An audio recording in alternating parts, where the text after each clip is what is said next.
Hello everybody, कैसे हैं आप सभी बच्चे। आप सभी बच्चों को जय हिंद, गुड इवनिंग, नमस्कार, राधे राधे। आप सभी बच्चों को मेरी आवाज़ आ रही है? क्या आप सभी बच्चों को मेरी आवाज़ आ रही है? बिल्कुल क्लियर है कि हाँ सर, आवाज़ वगैरह सब कुछ आ रही है, प्रेजेंटेशन बिल्कुल क्लियर दिखाई दे रहा है सर, एंड सब कुछ ओके है। जल्दी जल्दी सभी बता दो, फिर सर क्लास की शुरुआत करते हैं। और एक नई शुरुआत है रात की, है ना। मतलब पुराने तो हम लोग हैं ही, सभी पुराने मुलाकात होती रहती थी, बट एक नई शुरुआत हम सभी कर रहे हैं। हाँ जी, हेलो जितेश मेहता, हेलो कैसे हो। सतीश हेलो कैसे हो। काजल सर आया क्या? मुझे कुछ भी नहीं दिख रहा। अरे मैं तो आ गया, आप कहाँ हो, है ना। शुभांगी हेलो कैसे हो शुभांगी आप, नमस्ते। सतीश नमस्ते, जय हिंद शुभम। दीपक हाय कैसा है, गुड इवनिंग, जय हिंद। बड़ा अच्छा लगा दीपक देख के। काजल कैसी है, जय हिंद। पीयूष शर्मा कैसी हैं आप, जय हिंद। शमा कैसी हो आप, सभी बच्चे कैसे हो? ऑल क्लियर, चलो। Yes sir, Audible and visual, चलो सब कुछ क्लियर है। ये अच्छी बात है कि सभी कुछ आपको दिखाई दे रही है। नो डाउट अभी हम सब लाइव बहुत कम है, एक छोटा सा परिवार स्टार्ट हमने करी है ना। तो ठीक है, ऐसे इंटरेक्शन हमारा और आपका होता रहेगा डेली। रात में 10-15 पे हमारी मुलाकात होगी, 10-15 PM पे मुलाकात होगी।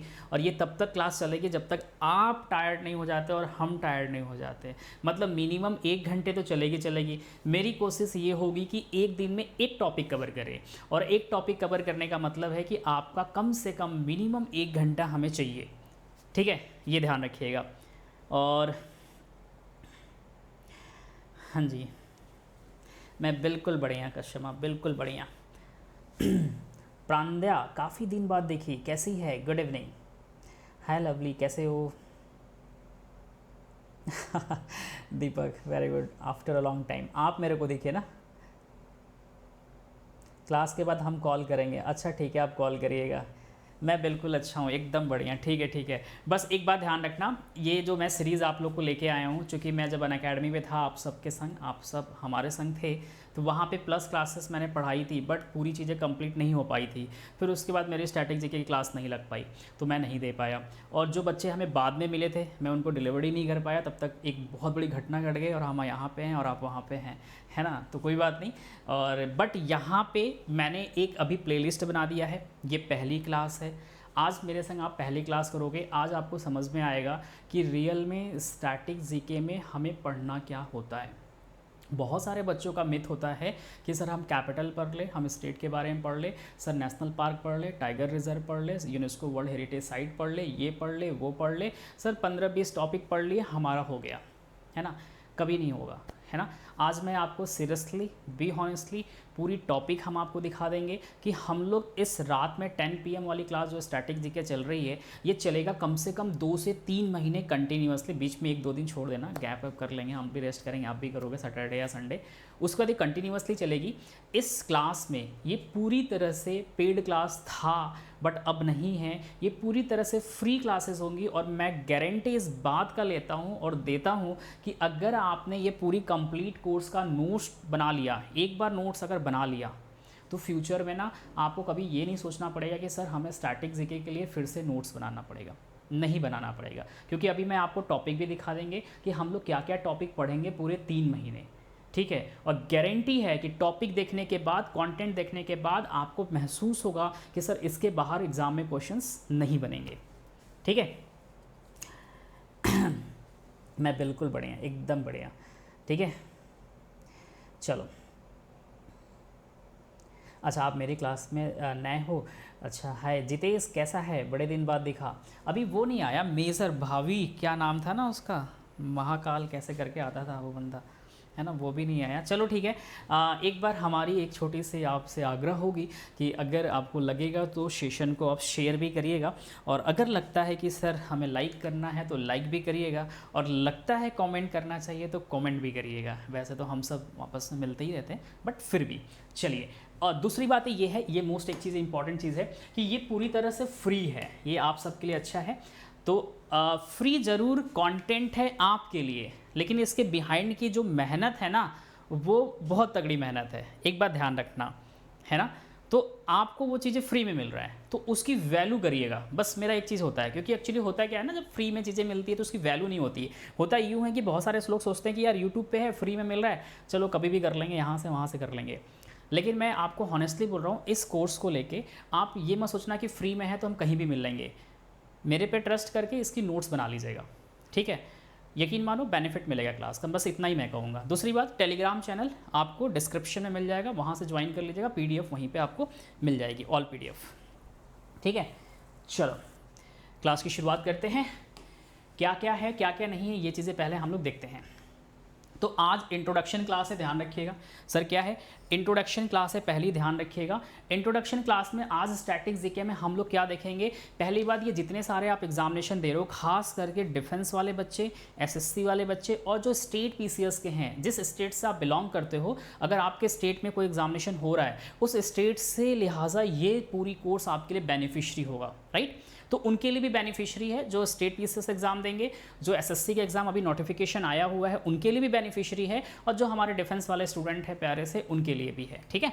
तो सभी बच्चों के लिए ये है, ध्यान रखिएगा। अब जो मोस्ट इंपॉर्टेंट है वो प्रॉब्लम्स ये क्रिएट होता है कि what to study in a static GK to score a better in defence state exam and SSC GK GS section. देखो मैं क्यों लेके आया हूँ ये भी बता देता हूँ। बहुत सारे ऐसे बच्चे हैं जो SSC का भी रिसेंटली पैटर्न चेंज हुआ है, उसमें भी ये बेनिफिट करेगा और SSC में खास करके करेगा। पूछो क्यों? तो रीजन ये है कि SSC का बहुत ही पसंदीदा चीज है क्या सर, वो हमेशा करंट के क्वेश्चंस को स्टैटिक से कनेक्ट करके देता है SSC, और खास करके जो पैटर्न चेंज हुआ है तो इसकी इंपॉर्टेंस बहुत ज़्यादा बढ़ गई। डिफेंस में ऑलरेडी इंपॉर्टेंस है ही और स्टेट PCS में भी है, पेपर उठा के आप देख लेना, आपको सर यहाँ पे दिखाई देगा, ठीक है। एक सेकेंड रुकना।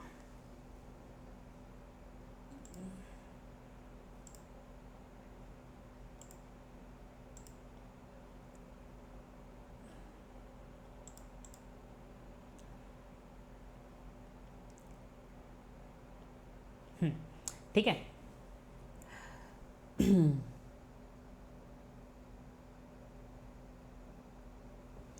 ओके शुभांगी, मैंने मैसेज आपका देखा नहीं है, मैं देख लेता हूँ, ठीक है। मैं मैसेज देख के श्योर 100% रिप्लाई मैं मॉर्निंग में कर दूंगा। पीछे वाला बोर्ड तो 3.5 लाख का है, मेरा पीछे वाला बोर्ड 3.5 लाख का है, ये कैसे मालूम चल गया यार जितेश, गजब खतरनाक हो यार आप। गुड इवनिंग सर जी, गुड इवनिंग शीत।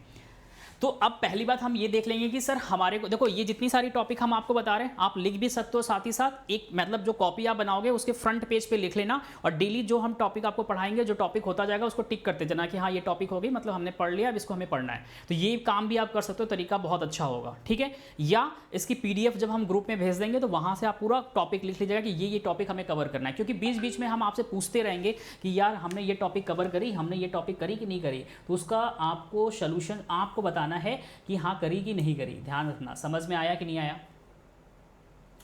मेरी बात समझ में आ रही है? नहीं आ रही है?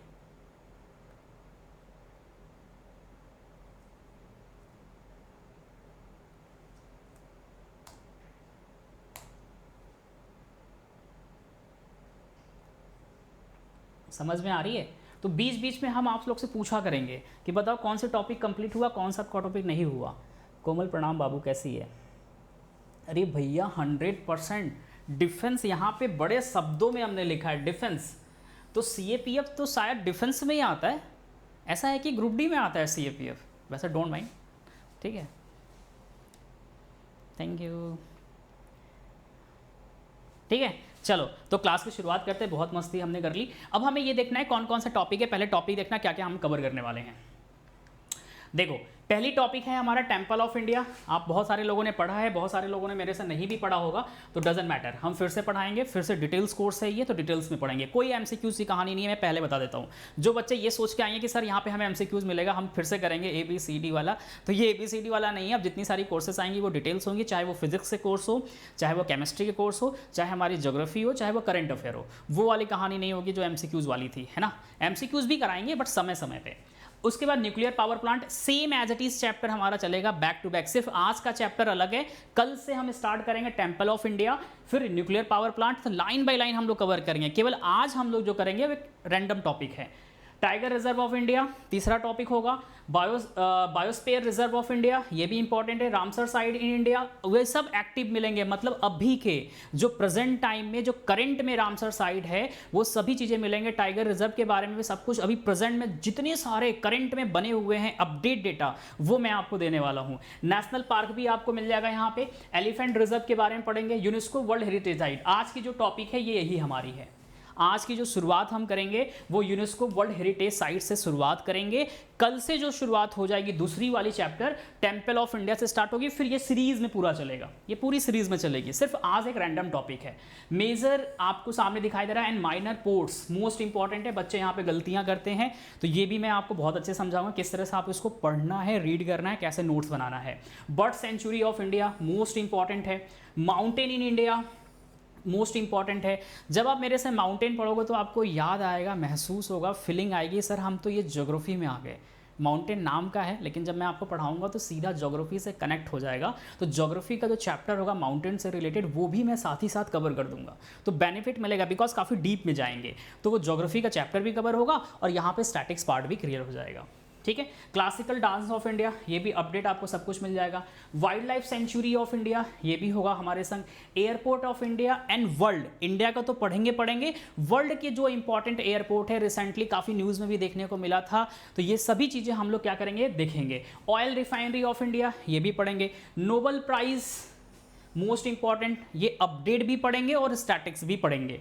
ठीक है। महारत्न, नवरत्न और मिनी रत्न जो कंपनीज होते हैं इंडिया में वो किस किस टाइप के हैं, किस बिहाफ पे हम कहते हैं महारत्न कंपनी है, मिनी रत्न है, नवरत्न है, इनके क्राइटेरिया क्या है, एलिजिबिलिटी क्या है, वो सब चीज़ें हम आपको डिटेल्स में पढ़ाएंगे। उसके बाद ओलंपिक गेम्स, अब ये हमसे जो पढ़ा होगा आपके पेपर में अभी रिसेंटली आया था, जो 3 रिंग्स बने होते हैं उन तीनों रिंग्स के बारे में क्वेश्चन अभी आया था और ये हमने ऑलरेडी पढ़ाया है डिटेल्स में, तो फिर से हम आपको पढ़ाएंगे। जो नए बच्चे हैं उनके लिए बेनिफिशियरी होगा।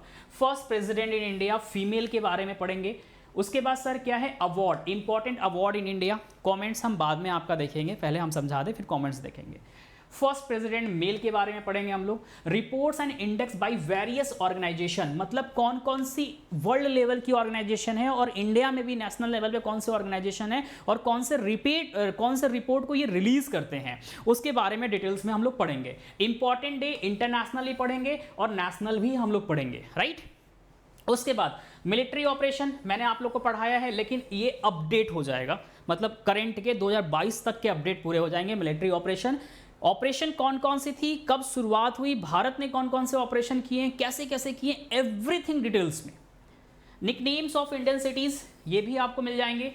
उसके बाद पॉपुलर बुक्स, ये मैंने पढ़ाया है, फिर से हम आपको पढ़ाएंगे। पॉपुलर बुक्स क्या है सर, इंडिया का है, हमने जो कराए थे वो 100 कराए थे, बट यहाँ पे लगभग कुछ बुक्स बढ़ जाएंगे अब के डेट में। फिर इंपॉर्टेंट डिफेंस एक्सरसाइज, ये भी आपको मिल जाएगा यहाँ पे अच्छे से डिटेल्स में। पॉपुलर बुक्स आपको वर्ल्ड के मिलेंगे, जो पॉपुलर बहुत ज़्यादा हैं, हमेशा रिपीटेड होता रहा है क्वेश्चन, वो भी आपको मिल जाएंगे। इंडियन स्टेट एम्बलम्स, मतलब क्या है, जो सिंबल्स होते हैं हर एक स्टेट के, उत्तर प्रदेश के, तेलंगाना के, मध्य प्रदेश के, महाराष्ट्र के, जो स्टेट का जो सिंबल होता है, एम्बलम्स होता है, उसके बारे में हम लोग पढ़ेंगे कि कैसे रखा गया, कब ये स्टेट बना, उसकी इंपॉर्टेंस क्या है, एवरीथिंग हम लोग पढ़ेंगे। स्पोर्ट्स स्टेडियम, हमारे इंडिया में स्पोर्ट्स स्टेडियम कहाँ कहाँ पे है, कैसे बना है, पहले नाम क्या था, बाद में क्या हुआ, पहले ये फुटबॉल का था, बाद में ये क्रिकेट का हो गया, everything. Old and new names of cities and countries, country के बारे में पढ़ेंगे, सिटीज़ के बारे में पढ़ेंगे। फोक डांस हमेशा पूछा जाता है। स्टेट एंड इंपॉर्टेंट क्रॉप्स से भी क्वेश्चन आपके एग्जाम में आते हैं, राइट। उसके बाद इंपॉर्टेंट क्या है सर, क्रिप्टोकरेनियस ऑफ इंडिया, ये भी हम लोग पढ़ेंगे सर इसके बारे में अच्छे से। Fair and festival of India, ये भी हम लोग पढ़ेंगे अच्छे से। रिसर्च सेंटर ऑफ इंडिया भी पढ़ेंगे। इंपॉर्टेंट मोन्यूमेंट्स के बारे में पढ़ेंगे हम लोग। इन्वेंशन एंड डिस्कवरीज के बारे में पढ़ेंगे। इंपॉर्टेंट बीचेस ऑफ इंडिया, ये मेरे संग आप पढ़ोगे तो इसके बारे में काफ़ी चीज़ मैंने पहले भी समझाया है, फिर से पढ़ाएंगे, ठीक है। Straight of the world most important है ये सब टॉपिक। लेक्स ऑफ इंडिया, ये भी हम आपको पढ़ाएंगे। रिवर ऑफ इंडिया तो मैंने ऑलरेडी आप लोग को बहुत अच्छे से रटवा दिया है, क्या क्या रिवर, नॉर्थ का, सेंट्रल का और सर साउथ का, इतने डिटेल्स में पढ़ाया है कि हमें नहीं लगता जो बच्चा पढ़ा है वो भूल जाएगा, लेकिन फिर से आपको थोड़ा सा अपडेट करके समझाने की कोशिश करेंगे। Famous personalities and their nickname, ये भी हम लोग पढ़ने वाले हैं sir. India and its neighbours, Bharat और उसके पड़ोसी देश जो जो हैं उसके बारे में पढ़ेंगे, किससे किससे कवर्ड है उसके बारे में, पड़ोसी देश के बारे में, कैसे बना क्या बना, एवरीथिंग हम लोग यहाँ पढ़ेंगे। फिर इंपॉर्टेंट वाटरफॉल इन इंडिया, ये भी कवर करेंगे। Longest, largest, tallest and highest in India, क्या क्या चीज़ें हैं उसके बारे में हम लोग पढ़ेंगे। Dams and hydro power project in India, ये अपडेट मिलेगा 2022 तक का, ठीक है, जो जम्मू कश्मीर वगैरह हर जगह बना है वो भी आपको मिल जाएगा। Thermal power plant in India कहाँ कहाँ है, उसकी इंपॉर्टेंस क्या है, ये सब देखेंगे। इंपॉर्टेंट पासेस, जब हम आपको स्ट्रेट ऑफ द वर्ल्ड पढ़ाएंगे तो वहाँ पे ये पासेस को कनेक्ट करेंगे, और जब पासेस पढ़ाएंगे आपको तो वहाँ पे स्ट्रेट को भी कनेक्ट करेंगे, जिससे चीज़ें हो रिमेंबर आपको रहेंगी अच्छे से। अवार्ड्स वर्ल्ड की हम लोग पढ़ेंगे। ब्रिजेस के बारे में पढ़ेंगे, कौन कौन से पुल है, कौन कौन से नहीं है। टनल इन इंडिया के बारे में पढ़ेंगे, कौन कौन से टनल इंडिया में है, कौन कौन से नहीं है, राइट। स्पोर्ट्स एंड ट्रॉफीज के बारे में भी हम लोग पढ़ेंगे sir. Grassland of India and world दोनों पढ़ेंगे, ग्रासलैंड के बारे में, ये ग्रासलैंड है क्या, कैसी है, क्या है, एवरीथिंग पढ़ लेंगे हम लोग। स्पोर्ट्स टर्मिनोलॉजी के बारे में पढ़ेंगे, मोस्ट इंपॉर्टेंट है, अक्सर क्वेश्चन यहाँ से पूछे जाते हैं टेनिस वगैरह से। इंपॉर्टेंट म्यूजियम के बारे में पढ़ेंगे सर, कौन कौन सी म्यूजियम है, ठीक है। हिल स्टेशन ऑफ इंडिया कौन कौन से, इसके बारे में भी डिटेल्स में हम लोग देखेंगे। उसके बाद सर क्या है, SI unit and physical quantities, थोड़ा सा फिजिक्स का पोर्शन, तो ये भी इंपॉर्टेंट है, डायमेंशन वगैरह से क्वेश्चंस आते रहते हैं, ठीक है। केप्स के बारे में पढ़ेंगे, इंपॉर्टेंट केप्स कौन कौन से हैं। स्टेट्स एंड हैंडीक्राफ्ट कौन कौन से हैं वहाँ के, ये भी हम लोग पढ़ेंगे। Common and chemical name of important components, जो इंपॉर्टेंट कंपोनेंट्स हैं, सॉरी कंपाउंड्स हैं, उसके जो कॉमन नेम होते हैं उसके बारे में, और केमिकल नेम्स के बारे में भी पढ़ेंगे, जितने सारे कंपाउंड्स होंगे, इंपॉर्टेंट कंपाउंड्स होंगे उसके बारे में पढ़ेंगे, ठीक है। उसके बाद म्यूजियम एंड इंस्ट्रूमेंट के बारे में भी पढ़ेंगे। देखो कितने सारे इंपॉर्टेंट स्टैटिक जीके आपके लिए, कभी पढ़ा है इतनी सारी चीज़ें, हॉनेस्टली बताओ कि सर हमने पढ़ा है, किसी ने पढ़ा है इतनी सारी चीज़ें, पूरी चीज़ें पढ़ा है, कभी मिला ही नहीं होगा कंटेंट इस तरह से। सर मिलता भी है तो एमसीक्यूज में मिलता है, अगर थ्योरी भी मिलता है तो सर वो कहानी जैसा मिल जाता है, बहुत सारा रहता है तो पढ़ने की इच्छा ही नहीं करता। लेकिन मैं जो दे दूंगा ना आपको, वो लगेगा, महसूस होगा कि सर ये तो बिल्कुल सच में स्टैटिक जीके है, फैक्ट के रूप में, ये इससे मेरा एग्जाम खुशी खुशी निकलेगा, हंसते हंसते, ठीक है। समझ में आ रहा है। प्रंद्या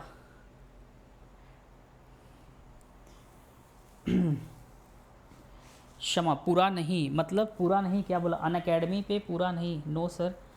क्या कोई दिक्कत, कोई परेशानी, कोई समस्या बताइए, थोड़ा आराम से चलेंगे, कोई दिक्कत नहीं है। जितना पढ़ा आपसे ही, अच्छा दीपक, दीपक अभी और भी मिलेगा, है ना। कुछ बच्चे जो पुराने होंगे उन्होंने पढ़ा होगा, लेकिन ये चीज़ें काफ़ी डिफरेंट मिलेंगी आपको। फिर उसके बाद माउंटेन ऑफ द वर्ल्ड भी पढ़ेंगे हम लोग, इंपॉर्टेंट वोल्केनो के बारे में पढ़ेंगे सर, ध्यान रखिएगा। विटामिन्स मोस्ट इंपॉर्टेंट है, विटामिन से अक्सर क्वेश्चंस पूछे जाते हैं, तो पूरी विटामिन्स को कवर कर लेंगे ये, ठीक है। और फॉरेन जो कंपनीज है और उनके ब्रांड है अभी प्रेजेंट में, ये पूरी चीज़ें हम लोग कवर करेंगे। First person in the world के बारे में पढ़ेंगे। ट्राइब्स देखो कितना इंपॉर्टेंट है, ट्राइब्स से अक्सर क्वेश्चंस आते हैं, कई सारे नई ट्राइब्स अभी 2022 में भी जुड़े हुए हैं, तो वो भी मैं आपको अपडेट इसमें करा दूंगा, ठीक है। और क्या है सर, बॉर्डर एंड बाउंड्रीज के बारे में है इंपॉर्टेंट। इंटरनेशनल ऑर्गेनाइजेशन हो गए, इंडियन डिफेंस फोर्सेस, इसके बारे में बताएंगे, कितने सारे हमारे इंडिया में फोर्सेस हैं, उनके काम क्या है, कैसे स्टेबलाइज हुआ, कौन क्या, एवरीथिंग। उसके बाद माइन एंड मिनरल्स के बारे में आपको हम पढ़ाएंगे। नेशनल हाईवे मैंने पढ़ाया है, फिर से पढ़ाएंगे अच्छे से। उसके बाद क्या है, कॉमन डिजीजेस क्या क्या है, सब कुछ बताएंगे आपको। मिसाइल्स ऑफ इंडिया मैंने पढ़ाया हुआ है, अगेन मैं फिर से पढ़ाऊंगा, बहुत सारे बच्चों ने नहीं पढ़ा हुआ है ये चीज़ें। इंटेलिजेंस जितनी सारी एजेंसीज़ हैं उनके बारे में बताएंगे, हमारे इंडिया में बहुत कम बच्चे जानते हैं, बहुत सारे एजेंसीज़ हैं लेकिन जानते हैं कुछ को, लेकिन मैं आपको पूरा खाका दे दूंगा, यहाँ से समझ में आएगा कि सर कैसे बनी, क्या नहीं बनी। रिवर ऑफ द वर्ल्ड मैंने पढ़ाया है, अगेन मैं पढ़ाऊंगा, कुछ बच्चे नए भी हैं यहाँ पे। Currency and capital of the world important है। डेजर्ट ऑफ द वर्ल्ड ये मोस्ट इंपॉर्टेंट है, क्वेश्चंस पूछे जाते हैं। विंड ऑफ द वर्ल्ड, कुछ दिख रहा है कि सर ये आपस में ज्योग्राफी कनेक्ट हो रहा है थोड़ा थोड़ा, अगर आप देखो तो कुछ चैप्टर ऐसे हैं जो कि ज्योग्राफी के पोर्शंस को कवर करेंगे, आप जब पढ़ोगे तो समझ में आएगा। विंड्स तो 100% करेगा, कैसे कैसे है, और इसी विंड में, हवा में हम आपके मानसून को भी जोड़ेंगे, है ना, तो कुछ चीज़ें आपको बेनिफिट मिलेगा। Parliament of the world, world के जो पार्लियामेंट है वो कौन कौन से हैं, उन्हें किस नाम से जाना जाता है, इससे भी क्वेश्चंस आते हैं, मैं बताऊंगा आपको, ठीक है। कंटिनेंट्स ऑफ द वर्ल्ड ये भी अच्छे से समझाएंगे, विथ मैप होगा चीज़ें, ध्यान रखिएगा।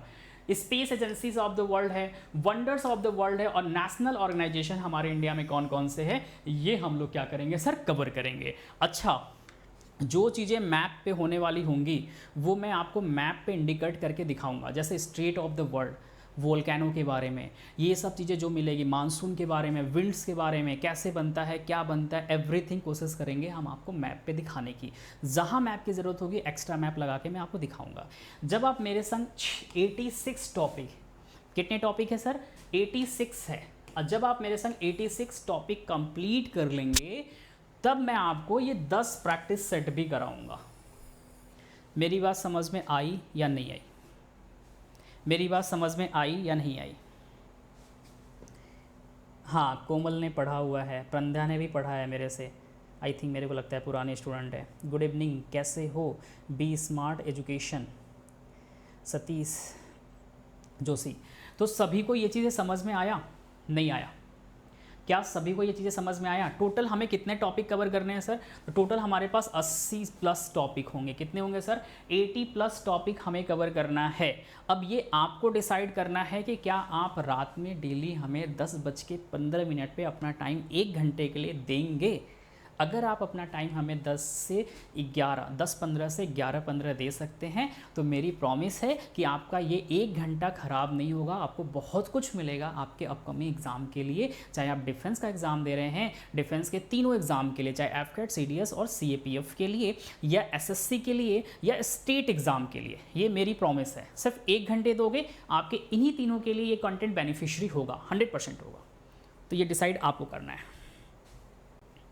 हाँ प्रंदा, मैं पहचान रहा हूँ, ठीक है, हाँ जी, ठीक है। तो ये क्लासेस मंडे टू फ्राइडे चलेगा, मंडे टू फ्राइडे चलेगा, ठीक है। अभी थोड़ी सी मेरी क्लासेस में ऊपर नीचे हो रहा है, सुबह की क्लास टाइम से नहीं हो पा रही है, एंड अभी आज मैंने ये पहली क्लास स्टार्ट करी है, तो 1-2 दिन की प्रॉब्लम्स है, कुछ शेड्यूलिंग मैं कर रहा हूँ, इधर उधर चल रहा है। तो जैसे ही सब कुछ फाइनल हो जाएगा तो सुबह वाली क्लास की टाइमिंग मैं चेंज करूँगा। सुबह वाली क्लास की टाइमिंग मैं 11 AM करूँगा। 10 बजे थोड़ी प्रॉब्लम हो रही है तो उसको 11 बजे कर देंगे। तो सुबह वाली क्लास में हम लोग करंट अफेयर पढ़ेंगे 11 बजे, है ना, और रात वाली क्लास में 10:15 से 11:15 या 11:30 बजे तक, जब आपको फ्री हैं आप आ जाइए क्लास में, क्लास को कर लीजिए। और अगर इनकेस ऐसा होता है कि सर मैं नहीं खाली रहा, मेरी क्लास और अनअकैडमी की क्लास, आप सभी वहाँ भी पढ़ रहे हो, कोई क्लास हो रहा है तो आप ऐप पे इंपॉर्टेंस दे दीजिएगा, आप वहाँ पे पहले कवर कर लीजिएगा। मेरी क्लास तो आपको फ्री में मिल जाएगी, तो बाद में इसको रिकॉर्डेड आप देख लीजिएगा। बट हाँ, अगर आज पहले दिन जुड़े हैं तो पूरा सेशन कंप्लीट करिएगा डेली, मतलब किसी भी टाइम आप करिए, आप कंप्लीट कर लीजिएगा, मेरा ये कहने का सेंस है, ठीक है। होगा सतीश, होगा। मैं कल नहीं परसों से स्टार्ट करूँगा, थोड़ा कुछ काम है, सुबह हम चले जाते हैं तो आने में हमें डिले हो रहा है, तो 11 बजे मॉर्निंग में कोशिश करूँगा, मैं करूँगा, कल या परसों से स्टार्ट कर दूँगा, ठीक है।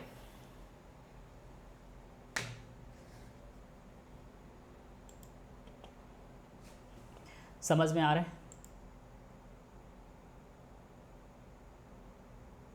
हाँ शुभांगी, बिल्कुल नहीं करेंगे, आप डोंट वरी, चिंता ना करो, ठीक है, ठीक है। अरे नहीं प्रभु, करा करिए, ठीक है।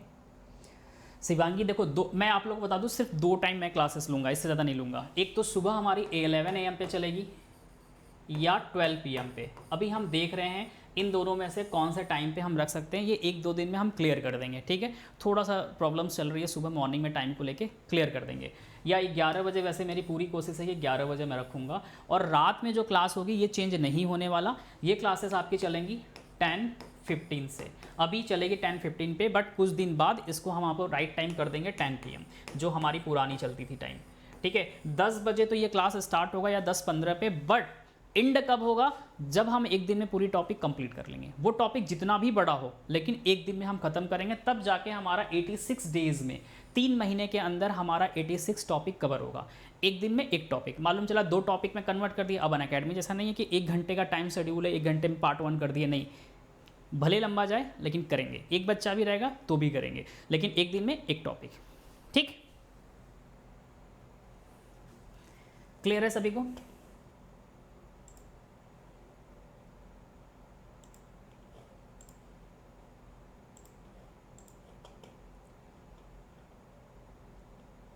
हाँ जी,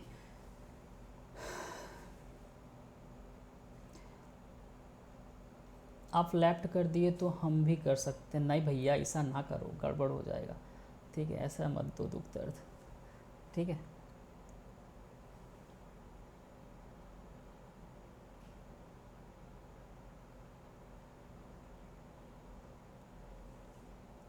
चलिए अब हम लोग क्लास की शुरुआत करते हैं। तो आज हम जो पहला चैप्टर कवर करेंगे, वो मेरा जो पहला चैप्टर है वो हमारा यूनेस्को का वर्ल्ड हेरिटेज साइट है, ठीक है।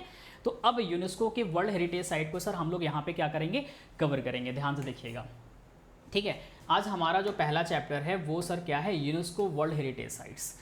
अब ध्यान से समझना, अच्छे से समझना, मैं जितनी सारी चीज़ें मैं आपको समझा रहा हूँ उतनी सारी चीज़ें आपको रिटर्न में भी मैं दे दूँगा, ठीक। पहली चीज़ें, जितना कंटेंट मैं आपको यहाँ पे प्रोवाइड करा रहा हूँ, इस कंटेंट के बाहर एक भी क्वेश्चंस नहीं आएगा यूनेस्को वर्ल्ड हेरिटेज साइट में। हाँ, अगर कोई नया अपडेट हो रहा है, कोई नई चीज़ें आ रही हैं, तो मैं उसको करंट की चीज़ों को स्टैटिक से कनेक्ट करके बता दूंगा। लेकिन ये जो मैं दे रहा हूँ, अक्सर क्वेश्चंस यहाँ से आपके एग्जाम में यूनेस्को वर्ल्ड हेरिटेज साइट से पूछे जाते हैं। तो आइए शुरुआत करते हैं पहले चैप्टर का, उसका नाम है यूनेस्को वर्ल्ड हेरिटेज साइट। अब पहली बात ये आती है कि sir what is the full form of UNESCO world heritage site. तो चलो ठीक है, हमें दिख गया कि विश्व विरासत की बातें कही जा रही है किसी भी देश का, ठीक है। लेकिन बात ये आता है कि सर यूनेस्को क्या है। तो यूएन का मतलब पता है, यूनाइटेड नेशन। इसको का मतलब क्या होता है, कौन बताएगा सर, कौन बताएगा। ESCO का मतलब क्या होता है। ई से मतलब होता है हमारा एजुकेशन, ध्यान रखिएगा। S से मतलब होता है साइंटिफिक रिसर्च। C से मतलब होता है हमारा कल्चरल, ठीक है। तो मतलब अगर हम देखें तो ये यूएन के द्वारा विश्व विरासत घोषित की जाती है, किसी भी देश की विरासत को वर्ल्ड हेरिटेज साइट्स में लिस्ट किया जाता है। किसके बिहाफ पे, 3 कैटेगरी, एजुकेशंस, साइंटिफिक रिसर्च, तीसरा वहाँ की कल्चर। इन तीनों को मिला के किसी भी देश, किसी भी कंट्री की अगर कोई विरासत है तो उसकी एलिजिबिलिटी को यूएन के द्वारा मेंशन किया गया है यूएन के लिस्ट में, ठीक है। तो अगर ये तीनों चीज़ को मिला के और यूएन की जो एलिजिबिलिटी दी गई है कि अगर किसी भी साइट्स को, किसी भी देश की विरासत को यूएन के लिस्ट में अगर सम्मिलित करना है तो उन सब एलिजिबिलिटी को फॉलो करना पड़ेगा। अगर आपके देश की विरासत इन सब एलिजिबिलिटी को फॉलो करती है तो उसे हम विश्व में क्या करेंगे सर, वर्ल्ड हेरिटेज साइट्स के लिस्ट में शामिल कर लेंगे। मेरी बात समझ में सभी को आई, एवरीबॉडी समझ में आ रहा है चीज़ें, ठीक है। तो उसे शामिल कर लेंगे, ऐसा कहा गया यूएन। अब यूनेस्को वर्ल्ड हेरिटेज साइट्स, इसकी जो फॉर्मेशन की गई थी 1947 में सर, इसकी फॉर्मेशन की गई थी। तो जब इसकी फॉर्मेशन की गई थी तो सर क्या इंडिया इसमें शामिल था। तो हाँ, इंडिया शामिल था, चाइना शामिल था, फ्रांस शामिल था, ऐसे मेनी मोर कंट्रीज क्या थे सर, इस ऑर्गेनाइजेशन को क्रिएट करने के तौर पे शामिल थे। पहली चीज़ें ये हो गई। ये सब चीज़ें आपके लिए मोस्ट इंपॉर्टेंट है। समझ में सभी को आ रहा है कि हाँ सर, एवरीबॉडी क्लियर है, बिल्कुल अच्छे से क्लियर है, कोई भी डाउट यहाँ तक फिलहाल नहीं है। उम्मीद करते हैं सभी को क्लियर होगा, ठीक है। चलो, और कोशिश करिएगा नोट्स बनाते चलिएगा। नोट्स नहीं बनाएंगे तो बाद में PDF डाउनलोड लिया, बट मेरा मानना है कि नोट्स बनाते चलेंगे तो आपके लिए बेनिफिशियरी होगा। फिर भी नहीं होगा तो बाद में आप PDF से नोट्स बना लीजिएगा। टेलीग्राम चैनल पे आप सभी हैं, वहाँ भी हम दे देंगे, और डिस्क्रिप्शन में भी आपको टेलीग्राम चैनल मिल जाएगा, डायरेक्टली हम वहाँ से भी आपको दे देंगे, ठीक है। चलो, क्लियर है सभी को। तो ये चीज़ें ध्यान रखिएगा। इंडिया था, US था, चाइना था, फ्रांस था, मैक्सिको था, ऐसे मेनी मोर कंट्रीज थे जिन्होंने मिलकर बनाया। मकसद क्या, एजुकेशन, साइंटिफिक रिसर्च, कल्चर, वहाँ की सभ्यता, उस कंट्री की सभ्यता, उससे रिलेटेड कोई भी अगर वहाँ पे विरासत है, प्लस उस विरासत में यूएन के द्वारा जो लिस्ट जारी किया गया उनके एलिजिबिलिटी का, क्राइटेरिया का, कि क्या क्या उनकी क्राइटेरिया होनी चाहिए, अगर वो सभी चीज़ें वो फॉलो करते हैं तो उसे क्या किया जाएगा, यूएन के हेरिटेज साइट्स में लिस्टेड कर लिया जाएगा, ठीक है।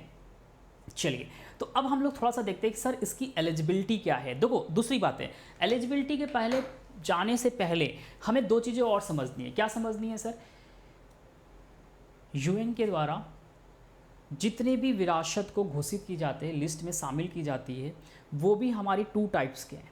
पता है सभी को कितने टाइप्स के हैं सर, 2 टाइप्स के होते हैं।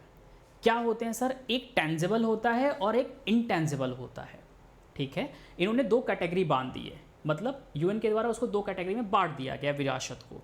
अच्छा, विरासत को बांटा गया, ठीक है सर, लेकिन 2 कैटेगरी क्यों बांट दिया गया सर, क्यों कि हमें कुछ चीज़ें क्या होती है, दिखाई देती हैं, कुछ चीज़ें हमें दिखाई नहीं देती है, लेकिन वो भी विश्व प्रसिद्ध होता है, राइट। कुछ चीज़ें ऐसी होती हैं जो हमें दिखाई देती है कि यार बहुत पुराना इतिहास से चलता आ रहा है, आर्किटेक्चर वहाँ का अच्छा है, वो आज भी उसको कंटिन्यू किया जा रहा है, तो उसको जो चीज़ें हमें दिखाई दे रही है वो तो ठीक है, बट हमें जो चीज़ें नहीं दिखाई दे रही हैं वो भी उस देश का, उस कंट्री का बहुत ही फेमस चीज़ है, जिसको हम महसूस कर सकते हैं, जिसको हम फील कर सकते हैं। तो यूएन के द्वारा दो कैटेगरी बना दी गई, एक टेंजिबल और एक इनटेंजिबल। टेंजिबल का मतलब क्या हो गया, जो प्रत्यक्ष रूप से हमें दिखाई देती है, जो मेरे सामने है, हम देख सकते हैं, महसूस कर सकते हैं, चीज़ों को समझ सकते हैं, टच कर सकते हैं, है ना, वो टेंजिबल लिस्ट में आ गया, टेंजिबल। दूसरा इनटेंजिबल, लाइक जैसे योगा हो गया, म्यूजिक हो गया, गाना हो गया, तो अब सॉन्ग को हम फील कर सकते हैं, सुन सकते हैं, बट टच तो नहीं कर सकते, है ना। तो वो उस कंट्री के डिपेंड करता है कि वो चीज़ें क्या पुरातन है, क्या हिस्टोरिकल है, क्या पहले के समय से चलती आ रही चीज़ें अभी भी है, या वो हर एक क्राइटेरिया को फॉलो कर रहा है, देन उसको इंटेंजिबल में रख दिया जाएगा। तो जो जो इंटेंजिबल में है हमारे इंडिया में, मैंने उसको भी लिस्ट में लिया है, वो भी मैं आपको दिखाऊंगा। जो टेंजिबल है वो भी हम दिखाएंगे। अब बात ये आती है कि सर एक बात बताओ, जो एग्जाम में क्वेश्चन पूछा जाता है वो किससे पूछी जाती है? तो एग्जाम में जो क्वेश्चन पूछे जाते हैं वो टेंजिबल से ज़्यादा पूछे जाते हैं, प्रत्यक्ष रूप से जो है उनको ज़्यादा पूछा जाता है एग्जामिनर के द्वारा। तो आपका जो फोकस होगा वो टेंजिबल पे ज़्यादा होगा, देन आफ्टर हम लोग इंटेंजिबल लास्ट में देख लेंगे, वो लिस्ट हम आपको दे देंगे। तो इंटेंजिबल को बस आपको पढ़ लेना है जो जो इंपॉर्टेंट है, टेंजिबल मोस्ट इंपॉर्टेंट है, ठीक है। Good evening.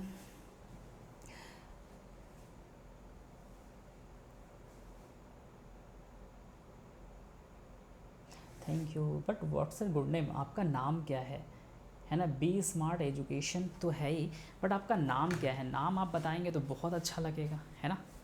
नाम अगर आप बताएंगे तो बहुत अच्छा लगेगा। चलिए क्लास की शुरुआत करते हैं। देखो और समझो, यहाँ पे मैंने क्या करा, इसको दो पार्ट में बांटा हुआ है। एक तो टेंजिबल आपको दिखाई दे रहा है, एक हमें दिखाई दे रहा है इनटेंजिबल कल्चरल एलिमेंट, मतलब अमूर्त सांस्कृतिक तत्व कौन कौन से, ये एक अलग हो गया। एक टेंजिबल साइट्स मतलब मूर्त, जो प्रत्यक्ष रूप से हमें दिखाई देता है। समझ में चीज़ें आ रही है एवरीबॉडी? ठीक है, समझ में आ रही है। नाउ अब हम लोग जो सबसे पहले कवर करने वाले हैं वो टेंजिबल को कवर करने वाले, इनटेंजिबल लास्ट में आपको मिलेगा, ठीक है, ध्यान रखिएगा।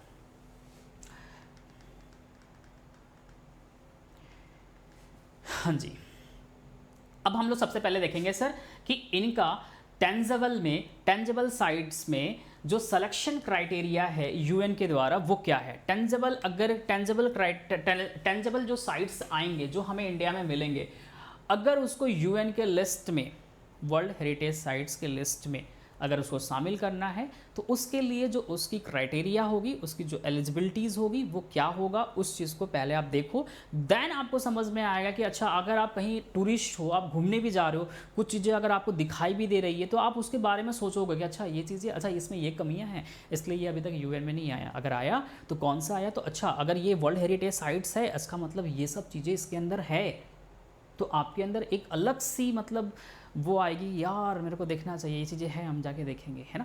तो ये भी आपके लिए बहुत अच्छी चीज़ है, ठीक है। चलो अब यहाँ पे क्या कह रहा है, यहाँ पे समझो सिलेक्शन क्राइटेरिया क्या होता है, to represent a masterpiece of human creative genius, मतलब यहाँ पे कह रहा है मानव रचनात्मक प्रतिभा की एक उत्कृष्ट कृति का प्रतिनिधित्व करने के लिए वो जगह होनी चाहिए। तो मोस्ट इंपॉर्टेंट लाइन तो आपको यहीं पे दिख गया, up to exhibit an important interchange of human value over a span of time with a cultural area of the world on development in architecture और technology, monumentals, arts, town planning और landscape design। मतलब यहाँ पे कह रहा है कि जो आर्किटेक्चर है, जो टेक्नोलॉजी है, जो स्मारकीय कला है, टाउन प्लानिंग या लैंडस्केप डिज़ाइन के विकास पर समय समय पर दुनिया की संस्कृति के भीतर में चेंजिंग भी देखी गई है, इंटरचेंजिंग भी देखी गई है। ये सभी चीज़ें आपको सिलेक्शन क्राइटेरिया के पॉइंट 2 में होना चाहिए। समझ में चीज़ें आ रही है? चीज़ें समझ में आ रही है कि नहीं आ रही है?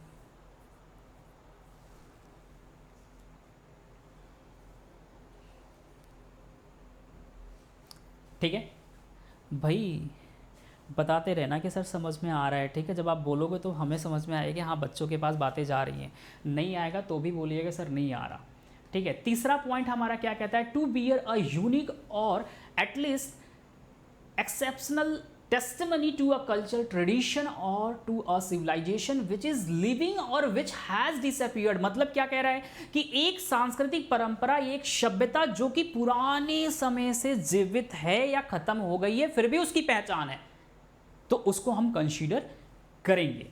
To be an outstanding example of type of building, architecture or technology, sensible and landscape which insulated significance in human history। एक प्रकार की इमारत, वास्तुकला मतलब आर्किटेक्चर, टेक्नोलॉजी, कलाकारों की टुकड़ी या परिदृश्य का एक उत्कृष्ट उदाहरण हो जो कि मानव इतिहास में महत्वपूर्ण स्टेप्स, चरण को क्या है वो इंडिकेट करता है, दर्शाता है, दिखाता है। तो अगर ये क्राइटेरिया भी अगर उस प्लेस में है तो वो फॉलो करेगा, ठीक है, वो फॉलो करेगा। नेक्स्ट क्या है सर?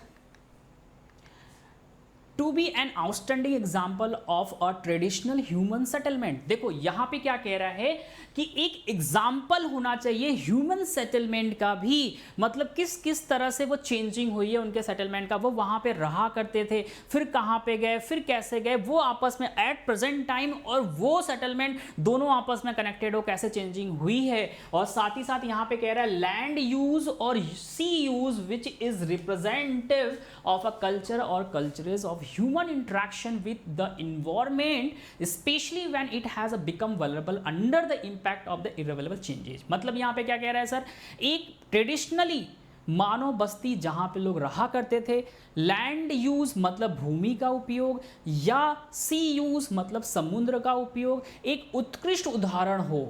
समझ में आ रहा है कि नहीं आ रहा है? जो सांस्कृतिक या संस्कृतियों का प्रतिनिधित्व है या पर्यावरण के साथ मानव संपर्क में खास करके अपरिवर्तित है, चेंजिंग नहीं हुई है, कोई भी इंटरचेंजिंग नहीं हुई है।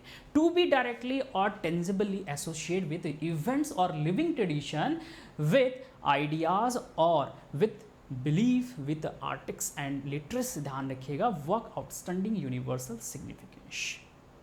तो ये जो हमने आपको 6 पॉइंट्स बताया है, ये 6 पॉइंट्स क्या है हमारे यूएन के क्राइटेरिया लिस्ट में शामिल है, तभी हम विश्व विरासत घोषित करते हैं किसी भी देश की विरासत को। आगे भी है सर कुछ, तो हम लोग देखते हैं सर आगे है। अब यहाँ पे कह रहा है असाधारण प्राकृतिक घटनाओं या असाधारण प्राकृतिक शुद्धता, जितने भी उसकी आप कह सकते हो कि नेचुरल ब्यूटी है, या सर हम कह सकते हैं सर क्या है सौंदर्य महत्व के क्षेत्रों को भी समाहित करता है, उसमें उसको क्या है सर फिनोमिना जुड़ा हुआ है।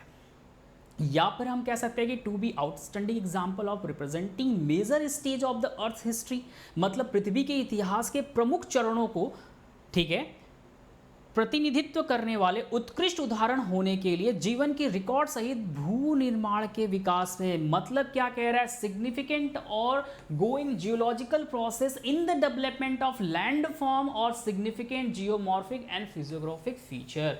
तो ये सब चीजें जब उस क्राइटेरिया के अंदर आएगा, उस विरासत के अंदर आएगा, तब हम उसको शामिल करेंगे।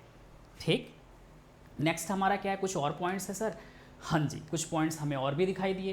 क्या है sir? To be outstanding example representing significant ongoing ecological and biological process in the evolution and the development of the terrestrial fresh water coastal and marine ecosystem and the communities of a plant and animal. मतलब यहाँ पे क्या कह रहा है sir कि जितने सारे स्थलीय, ताजे पानी, तटीय, समुद्र, पारिस्थितिक तंत्र, ध्यान से सुनिएगा ये बहुत इंपॉर्टेंट है, इकोलॉजिकल, और जो पौधे और जानवरों के समुदाय के विकास और विकास में महत्वपूर्ण ऑनगोइंग पारिस्थितिकी और जैविक प्रक्रियाओं का प्रतिनिधित्व करने वाला उत्कृष्ट उदाहरण हो, उसे भी हम क्या करेंगे, लिस्ट में शामिल करेंगे। क्या करेंगे सर? लिस्ट में शामिल करेंगे। नेक्स्ट आइएगा, to contain the most important and significant natural habitat for in situ conservation of biological diversity including those containing threatened species of outstanding universal value from point of view science और conservation. मतलब यहाँ पे क्या कह रहा है sir, जितने सारे बायोडाइवर्सिटी मतलब जैविक विविधता के इन सितु संरक्षण के लिए, अब इन सितु आउट सितु क्या होता है वो आगे हम आपको अच्छे से समझाएंगे, महत्वपूर्ण प्राकृतिक आवास शामिल करने के लिए जिनमें विज्ञान या संरक्षण के दृष्टिकोण से उत्कृष्ट सार्वभौमिक और मूल्य के खतरे वाली प्रजातियां शामिल होती हैं, उसको भी हम शामिल करते हैं, ध्यान रखिएगा। अब हमारे इंडिया में total at time present time total कितने सारे साइट्स हैं, ये भी बहुत इंपॉर्टेंट एग्जाम में क्वेश्चन पूछा जाएगा। तो फिलहाल हमारे इंडिया में टोटल कितने हैं सर? 40 हैं। कितने हैं सर? 40 हैं। 40 world heritage sites located in India. तो पहली बात तो आपके लिए यही इंपॉर्टेंट है कि हमारे इंडिया में एट प्रेजेंट टाइम कितने सारे वर्ल्ड हेरिटेज साइट्स हैं जो कि विश्व विरासत में शामिल हैं। कितनी सारी विरासत ऐसी हैं? टोटल 40 हैं। बट इन 40 में भी कहानी है सर। इन 40 को भी 3 भागों में बांट के 40 बनाया गया है। वो 3 भाग कौन कौन से हैं सर? 3 पार्ट्स क्या क्या हैं सर? तो ध्यान रखिएगा, दिस इंक्लूडेड 31। हमारे इंडिया में जो साइट्स हैं, विरासत है, 31 जो विरासत है वो कल्चरल है, मतलब सभ्यता से जुड़ी हुई है हमारे देश की। जो 8 है वो नेचुरल साइट्स है। 8 क्या है सर? नेचुरल साइट्स है। ये बहुत इंपॉर्टेंट चीज़ मैं बता रहा हूँ, एग्जाम में क्वेश्चन पूछा गया आपके। और एक साइट ऐसा है जो कि मिक्स्ड है, मतलब उसमें सभ्यता भी दिखाई देती है और उसमें प्राकृतिक चीज़ भी दिखाई देती है। जैसे क्या है सर? Kanchenjunga national park. इसमें क्या है? प्राकृतिक चीज़ें भी आपको देखने को मिलेगी और हमारे देश की सभ्यता से रिलेटेड, कल्चर से रिलेटेड चीज़ें भी आपको देखने को मिलेगी। इसलिए हम इसे मिक्स्ड क्राइटेरिया में रखे हुए हैं। क्या यहाँ तक सभी को समझ में आया? क्या यहाँ तक सभी बच्चों को क्लियर है कि हाँ सर बिल्कुल क्लियर है? क्या यहाँ तक चीज़ों को क्लियर है? क्राइटेरिया समझ में आया? टोटल 8 से 10 क्राइटेरिया है, एलिजिबिलिटी है किसी भी साइट, किसी भी विरासत को यूएन के लिस्ट में शामिल करने के लिए। ठीक है, तो क्या ये चीज़ें समझ में आई कि नहीं आई, ये बताओ। यहाँ तक सभी को क्लियर है? तो फिर हम आपसे एक क्वेश्चन पूछे जो कि मोस्ट इंपॉर्टेंट क्वेश्चन है। क्या चीज़ें यहाँ तक आपको समझ में आई कि नहीं आई? अगर नहीं समझ में आई तो आप बोलो, मैं फिर से समझाऊं और फिर उसके बाद हम लोग आगे बढ़ेंगे। Clear sir? Clear cut sir? चलो ठीक है। अब मेरी एक बात बताओ, एक क्वेश्चन आपसे है मेरा कि अगर हम यूएन के लिस्ट में, ठीक है, वर्ल्ड हेरिटेज साइट्स के लिस्ट में अगर हमारी क्राइटेरिया ये है और हमने उसको सम्मिलित कर दिया, तो क्या फ्यूचर में यूएन के द्वारा अनलिस्ट भी किया जा सकता है? क्या उसे अनलिस्टेड भी किया जा सकता है या नहीं? एक बार शामिल हो गया तो चल भैया काम हो गया, अब तो पैसे आ रहे हैं, तो ऐसा है? क्या उसे फिर से अनलिस्टेड किया जा सकता है? क्रिस्टल क्लियर, ग्रेट बेटा। क्या उसे फिर से अनलिस्टेड किया जा सकता है?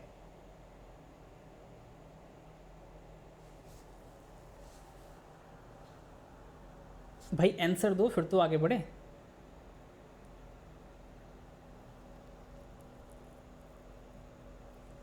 जल्दी से। यस, जितेश मेहता कह रहा है यस, वेरी गुड जितेश। और कोई बच्चा? देखो सुनी हुई कहानी पे मत उड़ना, गड़बड़ हो जाएगा। जितेश ने गलत भी कहा है वहाँ पे, जितेश की बातों में मत जाना, मैं फिर से कह रहा हूँ गड़बड़ है। ठीक है, सोच समझ के आंसर देना। पीयू सोच समझ के आंसर देना। प्रंद्या, दीपक, सबसे पहले जितेश ने दिया, सब देख के हाँ बोले जा रहे हैं। गड़बड़ ना करो मेरे भाई, है ना।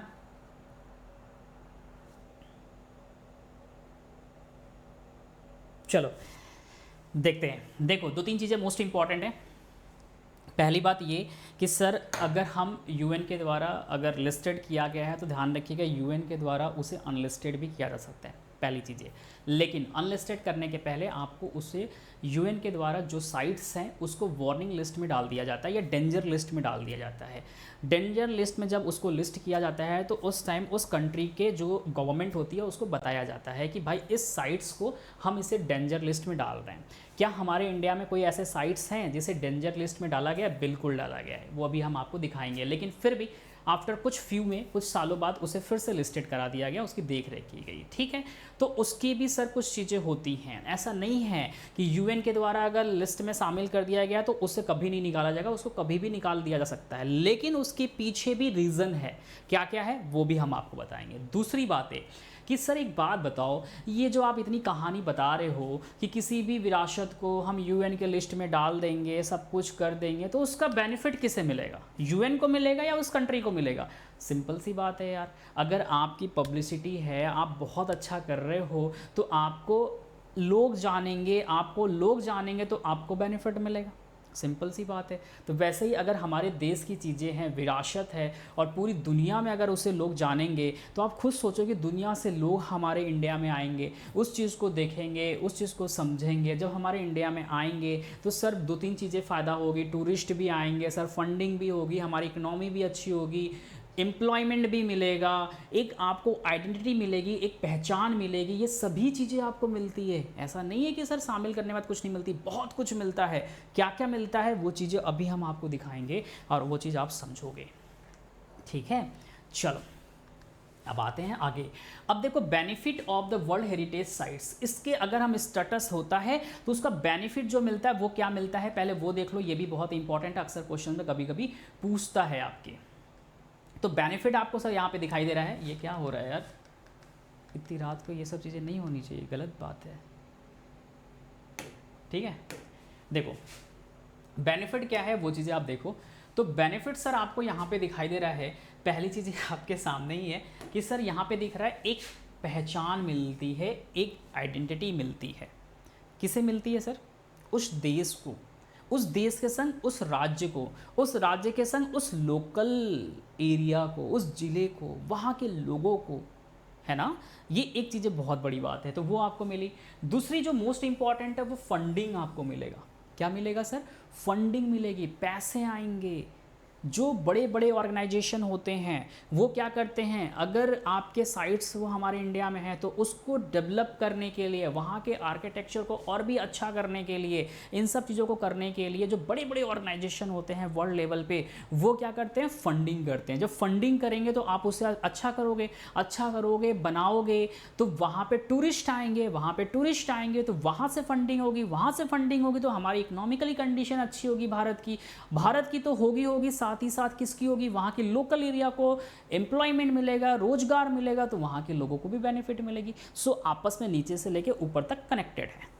ठीक है, दूसरी बात है, क्या कोई यहाँ पे बताएगा सबसे जो मोस्ट इंपॉर्टेंट चीज़ है वो क्या है? बेनिफिट जो है, सबसे बड़ा बेनिफिट क्या है वर्ल्ड हेरिटेज साइट्स? कौन बताएगा सर? अगर किसी भी देश के विरासत को अगर यूएन के लिस्ट में शामिल कर लिया जाता है तो जो सबसे इंपॉर्टेंट चीज़ है वो क्या है? सबसे बड़ा बेनिफिट क्या है? कौन बताएगा? ये सब तो चलो ठीक है, आइडेंटिटी मिलेगी, फंडिंग मिलेगी, पहचान मिलेगी, एम्प्लॉयमेंट आएगा, टूरिस्ट आएंगे, दैन ये, लेकिन जो मोस्ट इंपॉर्टेंट है वो क्या है? कौन बताएगा? पीयू क्या होगा? प्रांद्या बताइए। शुभम, दीपक, जितेश, सतीश और सभी बच्चे हैं, जो बच्चे हैं वो कमेंट्स करें जिससे हमें पता चले जो मोस्ट इम्पॉर्टेंट है वो क्या है, जो सबसे ज़्यादा हमारे लिए बेनिफिशियरी है, हमारे लिए क्या पूरी वर्ल्ड के लिए बेनिफिशियरी है, पूरी वर्ल्ड तो छोड़ो, हर एक कंट्री, हर एक देश के लिए वो इम्पॉर्टेंट है, वो चीज़ क्या है? वैसे मैंने बताया है, जो मेरी क्लास किया होगा वो ज़रूर बता देगा। जितेश ने कहा सर एम्प्लॉयमेंट, चलो ठीक है, एम्प्लॉयमेंट हो गया। और कोई? जितेश के बाद कोई ऐसा बच्चा, एम्प्लॉयमेंट के बाद कोई ऐसा बच्चा जितेश के बाद जो आंसर करना चाहता है? जितेश के बाद कोई ऐसा है?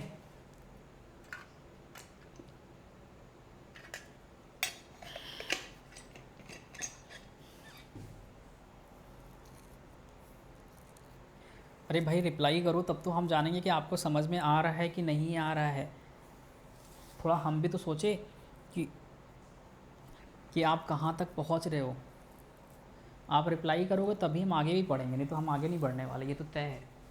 जब आप रिप्लाई करोगे तभी हम आगे भी बढ़ेंगे, अदरवाइज़ हम आगे भी नहीं बढ़ेंगे, ये तो तय है 100%। जल्दी से बताना। जितेश का रिप्लाई आएगा इकोनॉमिकली अच्छा होगा। जितेश, केवल क्लास में जितेश ही है क्या, और कोई नहीं है क्या? शुभम आंसर क्या होगा? पीयू आंसर क्या होगा? प्रंद्या, दीपक। अब होते एक्चुअली होता ये है ना, क्या ना अकेडमी पे रहो सामने तो वहाँ पे तो खिंचाई हो जाती है। अब यहाँ कैसे खिंचाई करे, दिक्कत ये है। चलो ठीक है, धीरे धीरे खिंचाई होगा। जल्दी बताओ तब तो आगे बढ़ेंगे। इकोनॉमिकली, ठीक है। अरे और कुछ बताओ तब आगे बढ़े, तभी कंप्लीट हो पाएगा, नहीं कंप्लीट नहीं हो पाएगा। आंसर करो ना पहले, समय आंसर क्या होगा जोशी जी बताइए पहले। जो मोस्ट इंपॉर्टेंट चीज़ वो क्या है, किसी का आंसर नहीं आ रहा है। मोस्ट इंपॉर्टेंट चीज़ ये है भैया कि अगर यूएन के द्वारा किसी भी देश की विरासत को यूएन लिस्ट में अगर शामिल किया जाता है तो उस केस में हमारे इंडिया में या किसी भी देश में दो कंट्री में वॉर होता है, अगर वॉर होता है उस वॉर में उस साइट्स को, उस विरासत को कोई भी नुकसान नहीं पहुंचा सकता, चाहे वो कोई भी कंट्री हो। समझ में आया? अगर कोई वॉर होता है कंट्रियों के बीच में, अगर उस देश में कोई विरासत ऐसी है जो यूएन के लिस्ट में शामिल है, तो वो जो आपस में कंट्रीज़ है वो दोनों कंट्रीज़ की विरासत को नुकसान नहीं पहुंचा सकती, डिस्ट्रॉय नहीं कर सकती। ये सबसे बड़ी चीज़ है। मेरी बात समझ में आई कि नहीं आई? मेरी बात समझ में आई कि नहीं आई? ये सबसे बड़ी चीज़ है। अब रीज़न ये आता है कि सर ऐसा क्यों किया गया, तो आप खुद सोचो, अगर विरासत है ना वो, उस देश की पहचान है ना वो, वहाँ के लोगों की पहचान है ना वो, और अगर हम उसको कुछ भी डिस्ट्रॉय नहीं करते, तो अगर जो कंट्री में वॉर हो रहा है, वॉर ख़त्म होने के बाद हमारे पास एक जरिया तो बचेगा ना कि वहाँ की इकनॉमी को थोड़ा सा अच्छा कर सके। मेरी बात समझ में आ रही कि नहीं आ रही है? मेरी बात समझ में आ रही है? वेरी गुड, बहुत अच्छा। तो ये मोस्ट इंपॉर्टेंट है, ये चीज़ें ध्यान रखना। ये तो आपके पास है, ये तो चलो ठीक है कि अभी पहचान मिलेगी, पैसे मिलेंगे, फंडिंग मिलेगी, इकोनॉमिकली ग्रोथ करेंगे, ये सब चीज़ें हैं। लेकिन जो सबसे इंपॉर्टेंट है वो वॉर के टाइम में कोई भी कंट्री किसी भी कंट्री की विरासत को, साइट्स को डिस्ट्रॉय नहीं कर सकता, किसी भी हाल में नहीं कर सकता। ठीक है, वो कन्वेंशन में साइन किया गया। कौन सा है, क्या है, सब कुछ आपको अभी हम आपको आगे बैक टू बैक बताते हैं। हाँ जी, देखो एक तो सर आपको दिखाई दे रहा है यहाँ पे, क्या सर दिखाई दे रहा, ये क्या हो रहा है आज इतनी रात में। ठीक है, एक तो आपको सर यहाँ पे दिखाई दे रहा है कि सर यहाँ पे टूरिज्म भी बढ़ेगा। अभी जस्ट मैंने आपको बताया है प्रोटेक्शन, ध्यान रखिएगा सर, प्रोटेक्शन कहाँ पे सर, ड्यूरिंग द वॉर। ठीक है, ठीक है, एक प्रोटेक्शन मिलता है ड्यूरिंग द वॉर, सुरक्षा मिलती है वॉर होने पे, ध्यान रखिएगा। सब कुछ आपके सामने है, लेकिन लिखा है the side becomes protect under Geneva convention against the destruction of misuse during the war. जितने सारे कंट्रीज़ ने इस कन्वेंशन में साइन किया हुआ है, वो कंट्री कभी भी डिस्ट्रॉय नहीं कर सकती किसी भी देश की विरासत को। ठीक है, ध्यान रखिएगा। तो मोस्ट इंपॉर्टेंट लाइन है ये आपके एग्जाम के पर्पज से।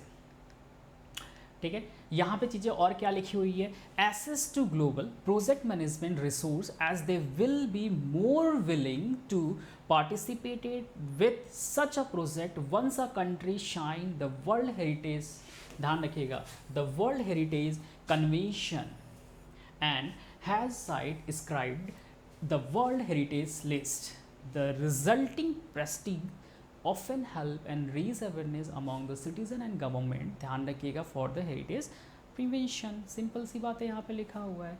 तो वही चीज़ें हैं जो चीज़ें मैंने आपको बोली है। नेक्स्ट आइएगा, अब यहाँ पे क्या है सर, ये भी चीज़ें वही चीज़ लिखी हुई है ना। तो जो चीज़ें मैंने आपको बताया है वो सब चीज़ें यहाँ पे लिखा है। Greater awareness lead to a general raise in the level of the protection and the conservation given to heritage properties. Simple सी बात है, अ कंट्री में also receive a financial assistant and expert advice from the world. ज़रूरत पड़ा तो world के जो experts होंगे वो एडवाइस भी आपको देंगे, है ना। Committee to support the activities for the preservations of the sites and the world of heritage in the lifetime and UNESCO remove the world heritage site। ये भी हमने आपको बता दिया, जस्ट लाइफ टाइम के लिए रिमूव भी कर सकते हैं, कभी भी हो सकता है। उसके बाद सर क्या है, UNESCO does a proper monitoring. UNESCO क्या करेगा, प्रॉपर उसकी मॉनिटरिंग भी करेगा, देखेगा उस साइट्स को कि हाँ चीज़ें सही है कि नहीं है। फिर इफ़ कंटिन्यूस, आप अगर वो राज्य उस देश की गवर्नमेंट उसको कंटिन्यूसली क्या कर रही है, मेंटेन करके रखी हुई है, उसका प्रोटेक्शन कर रही है, कोई दिक्कत नहीं है, तो चलो ठीक है। अगर वहाँ की मेंटेनेंस और protection is not provide to that site, the UNESCO first give a warning and then puts that site in the list UNESCO world heritage site in danger. मतलब यहाँ पे ये कह रहा है कि अगर उस कंट्री की गवर्नमेंट के द्वारा उस साइट्स की देखरेख नहीं की जाती है तो यूएन के द्वारा उसे डेंजर लिस्ट में शामिल कर लिया जाएगा। And if still no action has been taken by the government to protect और maintain the site then UNESCO can remove the tag. Simple सी बात है, तो हटा देगा। जो चीज़ें मैंने बताई वही चीज़ें यहाँ पे आपके सामने लिखा हुआ है। ठीक है, चलो अब हम लोग कवर करते हैं सर कौन कौन से है कौन कौन सी नहीं है। तो अब ये बताओ सबसे पहले आप सभी कि यहाँ तक थ्योरी वाली चीज़ें क्लियर हुई कि नहीं हुई? यहाँ तक थ्योरी वाली चीज़ें आप सभी को क्लियर है कि नहीं है? मतलब कि बिल्कुल 100% दिया जाता है, वही चीज़ तो मैंने बताया ना शमा, बिल्कुल 100%।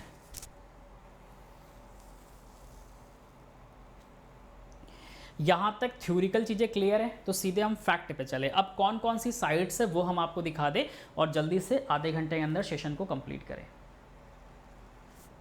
ठीक है, चलो पहली जो साइट्स है वो हमारा अजंता केव है, ध्यान रखिएगा। कहाँ पे है सर? ये महाराष्ट्र में लोकेटेड है, ध्यान रखिएगा, मोस्ट इंपॉर्टेंट है, आप एग्जाम में पूछता है। ठीक है, अजंता केव्स कहाँ पे लोकेटेड है? तो ध्यान रखिएगा महाराष्ट्र में है। अजंता केव और बुद्धिस्ट केव, किसकी केव है सर?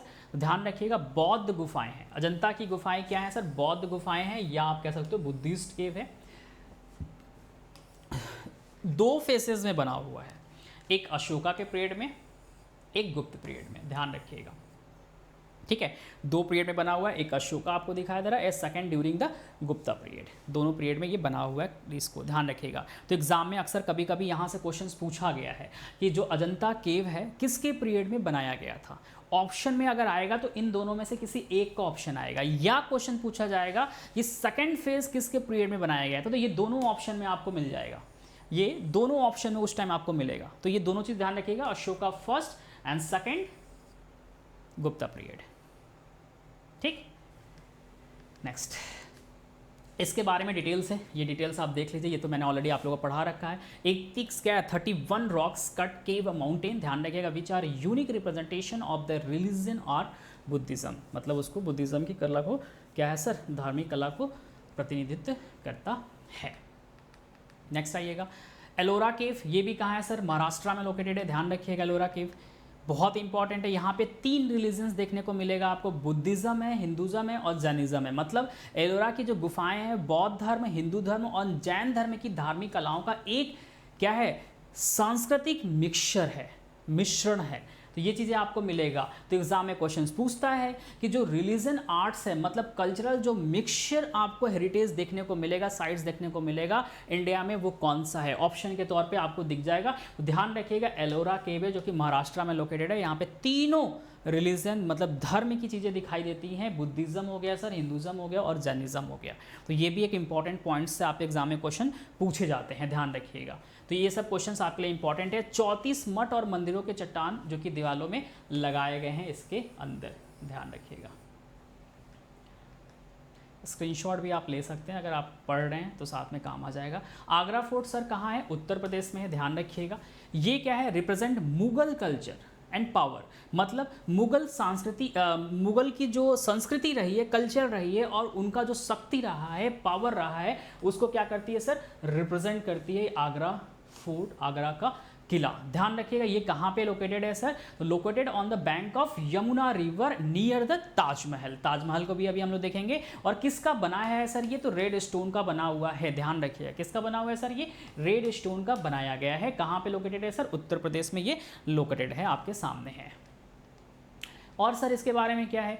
आपके सामने सब कुछ लिखा हुआ है। बहुत इंपॉर्टेंट जो चीज़ है वो ये है, कब बना था सर? 16th और 18th सेंचुरी में बनाया गया था, ध्यान रखिएगा। कब sir? Akbar's rule, Aurangzeb rule. Akbar और औरंगजेब का जब रूल था 16 और 18 सेंचुरी में, तब क्या किया गया था? आगरा फोर्ट को बनाया गया था। मैं इसलिए साइड में हूँ जिससे आपको अगर स्क्रीनशॉट लेना है तो आप स्क्रीनशॉट ले सकते हैं, ठीक है। किसी को दिक्कत तो नहीं कि बहुत तेज़ी से चल रहे हैं? किसी बच्चे को कोई दिक्कत है क्या कि बहुत तेज़ी से चल रहे हैं? हाँ जितेश, बिल्कुल सही कहा आपने। किसी बच्चे को कोई दिक्कत है?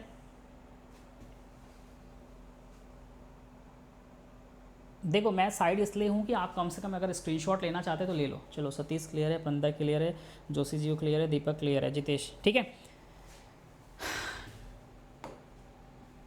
नेक्स्ट, आगरा फोर्ट के बारे में वही चीज़ें यहाँ पे सब कुछ लिखी हुई है, ध्यान रखिएगा क्या क्या है इसके अंदर, ये इंपॉर्टेंट है, ध्यान रखिएगा। थोड़ा सा पूछता नहीं है बट ये चीज़ें ध्यान रखिएगा। इंप्रेसिव स्ट्रक्चर आपको देखने को मिलेगा with in and front end the खास महल, ध्यान रखिएगा, ये भी इंपॉर्टेंट है, लेकिन उतना ये सब पूछता नहीं है, ठीक है, ध्यान रखिएगा। शीश महल, मुहम्मद बुर्ज, ये सब आता नहीं है। एंड ऑक्टागनल टावर भी इसमें देखने को आपको मिलेगा। दीवान खास हो गया, दीवान क्या है साहब का, आम हो गया, पर्ल मस्जिद हो गया, मॉस्क्यू हो गया, ये सब चीज़ें इसके अंदर है। तो ये सब आप एग्जाम में पूछा नहीं जाता, बट मैंने फिर भी आपको डिटेल्स में दे दिया है।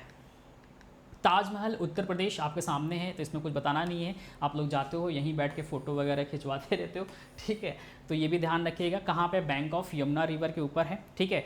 One of the 7 wonder of the world, world के 7 वंडर में सर ये आता है, ध्यान रखिएगा, ठीक है।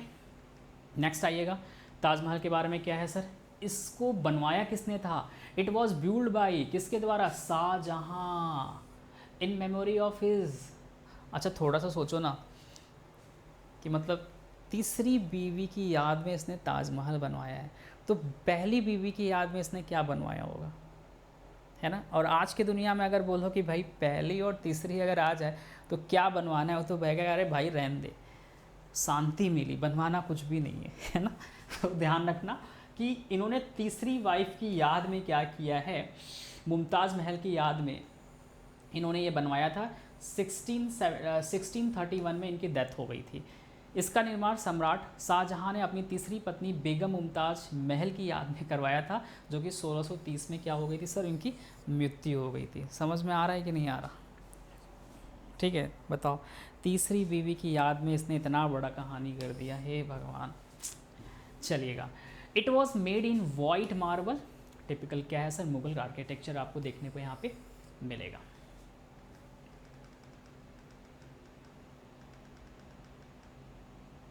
ठीक है,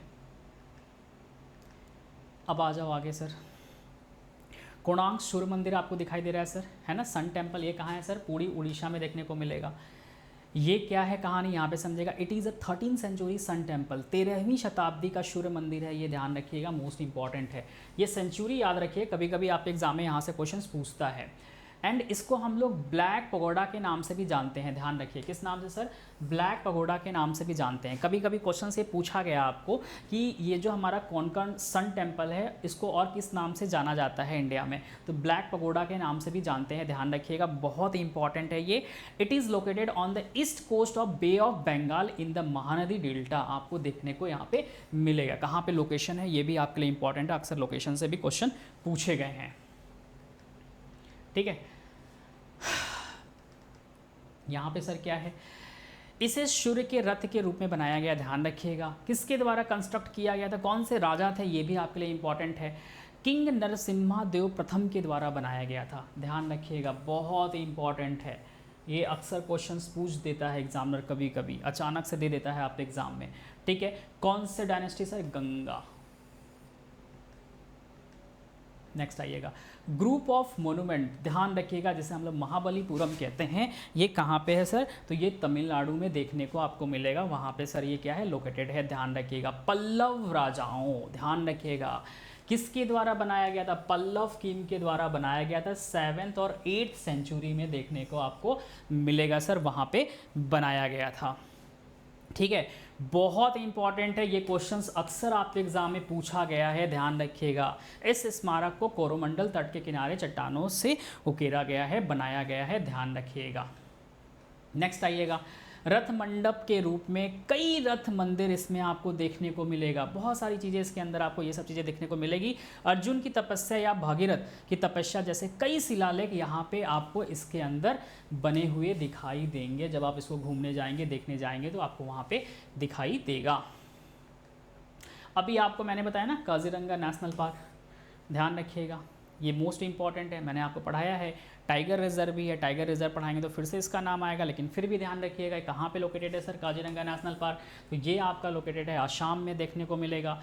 it is located in the flood plain of the Brahmaputra river, famous for, किसके लिए फेमस है, क्वेश्चन अक्सर एग्जाम में आता है, तो ये राइनो टाइगर के लिए फेमस है। And it is also a tiger reserve, ध्यान रखिएगा, ये भी क्या है सर, टाइगर रिजर्व भी है। और ध्यान रखिएगा ये हमारा वर्ल्ड हेरिटेज साइट्स में आता भी है, तो मोस्ट इंपॉर्टेंट है आपके लिए। नेक्स्ट आइएगा, अब यहाँ पे क्या कह रहा है सर, ध्यान रखिएगा, एक महान भारतीय एक सिंग वाले गैंडे जिसे it is a home to a largest population of a great Indian one horned rhino, state animal of Assam, इसका एक हम कह सकते हैं आबादी देखने को यहाँ पे मिलता है। और स्टेट आसाम का क्या सर क्या है, स्टेट एनिमल भी है, ये भी आप ध्यान रखिएगा, मोस्ट इंपॉर्टेंट चीज़ है, स्टेट एनिमल से क्वेश्चन पूछ देता है कभी कभी, ठीक है। नेक्स्ट आइएगा, अब आपके सामने दिख रहा है मानस वाइल्ड लाइफ सेंचुरी, आसाम में ये भी सिचुएटेड है, तो ये भी आपके दिमाग में होना चाहिए। ये एक टाइगर रिजर्व है, ध्यान रखिएगा, ये भी क्वेश्चंस आपके सामने पूछ सकता है। टाइगर रिजर्व वैसे हम पढ़ाएंगे तो फिर से मिलेगा, लेकिन फिर भी ध्यान रखिएगा। क्यों फेमस है आपके सामने है सर, किसके लिए फेमस है, गोल्डन लंगूर हो गया, क्लाउडेड लियोपर्ड हो गया, बंगाल फॉरेकट हो गया, या सर आपका क्या हो गया, राइनो हो गया, इन सब चीज़ों के लिए सर क्या है, फेमस है। हाँ जी, देखो यही चीज़ मैं बता रहा था, इंडिया में हमारा एक साइड है, कौन सा है, मानस क्या है, वाइल्ड लाइफ सेंचुरी है, जिसको 1992 में वर्ल्ड के हेरिटेज साइट डेंजर लिस्ट में डाल दिया गया था। दिख गया, जो चीज़ मैं आपको समझा रहा था थ्योरी में, वो चीज़ें सर यहाँ पे देखने को मिल रहा है, ठीक है। क्या है sir, world heritage site danger site में सर आपको देखने को मिलेगा, ध्यान रखिएगा। 1992 में, मतलब कह रहा है कि 1992 में ये जो सेंचुरी है इसको खतरे में आने वाले विश्व विरासत में शामिल किया गया था, ध्यान रखिएगा। But remove in 2011 after significant conservation effort, मतलब 2011 में इसे डेंजर लिस्ट से रिमूव कर दिया गया और फिर से लिस्ट में शामिल कर लिया गया। तो मतलब गवर्नमेंट ने क्या किया, इस पर काम किया, एफर्ट लगाया, तो इसको फिर से शामिल कर लिया गया, ठीक है। समझ में आया, जो चीज़ मैं आपको थ्योरी में बता रहा था वो चीज़ें आपको यहाँ पे दिख गई। तो याद रखिएगा, क्वेश्चन एग्जाम में कभी कभी पूछता है कौन सी ऐसी वाइल्ड लाइफ सेंचुरी है या कौन सा ऐसा साइट्स है जिसे क्या किया गया था, वर्ल्ड के हेरिटेज डेंजर लिस्ट में रखा गया था। तो ऑप्शन के तौर पे याद रखिएगा, ये बहुत इंपॉर्टेंट है, ठीक है। नेक्स्ट, केवलादेव नेशनल पार्क, ये कहाँ पे है सर, राजस्थान में देखने को मिलेगा, भरतपुर। क्यों फेमस है सर, ये पक्षियों के लिए बहुत फेमस है, बर्ड्स है, यहाँ पे देश विदेश से बहुत सारे पक्षी आते हैं। ये एक रामसर वेटलैंड साइट भी है, ध्यान रखिए, केवलादेव। तो जब हम आपको वेटलैंड साइट पढ़ाएंगे तो वहाँ पे तो हम पढ़ाएंगे, रामसर साइट पढ़ाएंगे तो वहाँ भी पढ़ाएंगे, लेकिन फिलहाल यहाँ पे जानिएगा क्यों फेमस है, बर्ड्स के लिए भी फेमस है और it is also a Ramsar wetland site, ठीक है। तो ये चीज़ ध्यान रखिएगा, और इसको पहले हम लोग भरतपुर बर्ड सेंचुरी के नाम से भी जानते थे। क्वेश्चन दोनों तरह से आप एग्जाम में पूछा जा सकता है, तो ये भी ध्यान रखिएगा। नेक्स्ट आपके सामने है डिफरेंस स्पीसीज, आपको देखने को मिलेगा, साइबेरियन आपको देखने को मिलेंगे, चीन, रशिया, इन सब से जो पक्षी हैं, बर्ड्स है, वो भी यहाँ पे आपको देखने को मिल सकता है। चर्च और कॉन्वेंट्स कहाँ पे है सर, गोवा। देखो ये बहुत ही इंपॉर्टेंट है, ठीक है, चर्च एंड कॉन्वेंट्स के बारे में है, ध्यान रखिएगा। ये कहाँ पे सर देखने को मिलेगा, ये भी वर्ल्ड हेरिटेज साइट्स में आता है, चर्च एंड कॉन्वेंट कहाँ पे है सर, गोवा में है, ध्यान रखिएगा। दूसरी बात है, ये क्यों फेमस है सर, ध्यान रखिएगा, किसके लिए sir, representation of the Portuguese architecture, मतलब ये जो चर्चेज बनाई गई है ये किसके आर्किटेक्चर को रिप्रेजेंट करता है, तो सर आपको दिखाई दे रहा है पुर्तगाली या पोर्टुगीज। समझ में आ रहा है कि नहीं आ रहा है सभी को। और आपको यहाँ पे कौन सी ट्रेडिशन दिखाई देगी, तो आपको दिखाई देगी कैथोलिक।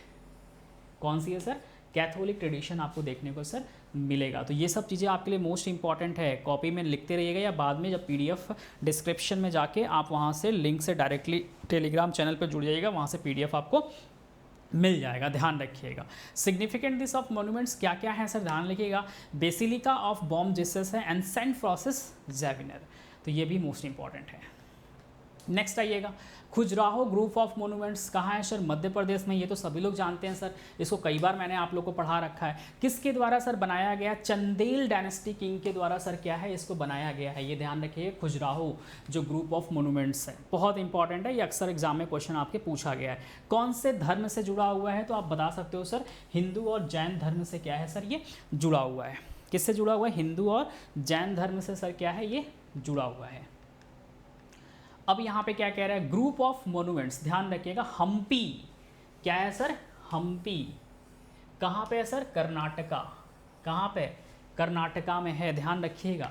ये क्यों फेमस है, ध्यान रखिएगा, तुंगभद्रा जो रिवर है वहाँ पे सिचुएटेड है। कौन से river, bank of river Tungabhadra, ध्यान रखिएगा, बहुत इंपॉर्टेंट है, ठीक है।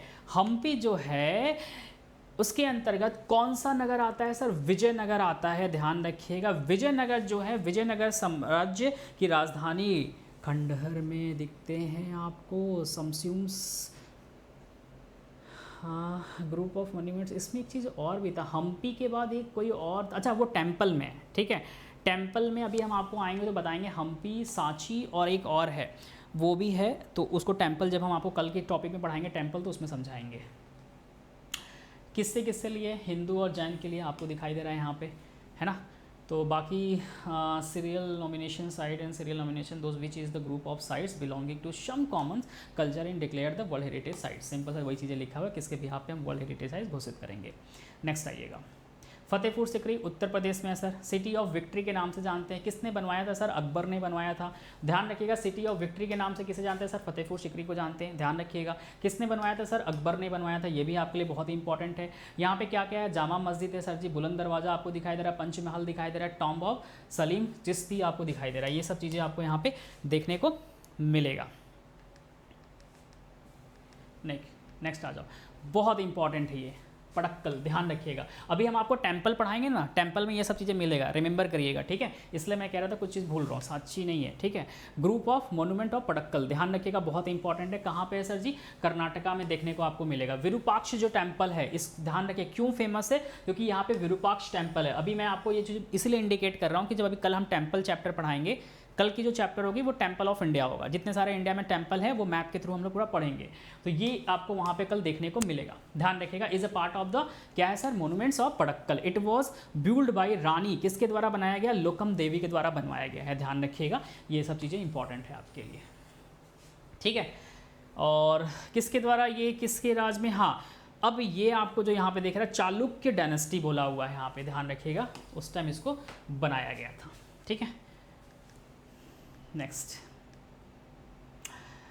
क्यों भाई consider as the Hindu holy city, ध्यान रखिएगा। And many temple are dedicate to lord Shiva, Shiv भगवान को डेडिकेट है। एलिफेंट केव महाराष्ट्र, कहाँ पे है सर, महाराष्ट्र में है एलिफेंट केव, ध्यान रखिएगा। Located on elephant island in Mumbai harbour, ध्यान रखिए। Consist of 2 group of cave, ध्यान रखिएगा 2 ग्रुप है। First is a large group of Hindu cave, दूसरा क्या है, बुद्धिस्ट है। बस सिंपल सा आपको ये ध्यान रखना है, पहला क्या है सर, हिंदू है, दूसरा क्या है हमारा, बुद्धिस्ट है, ठीक है, ध्यान रखिएगा।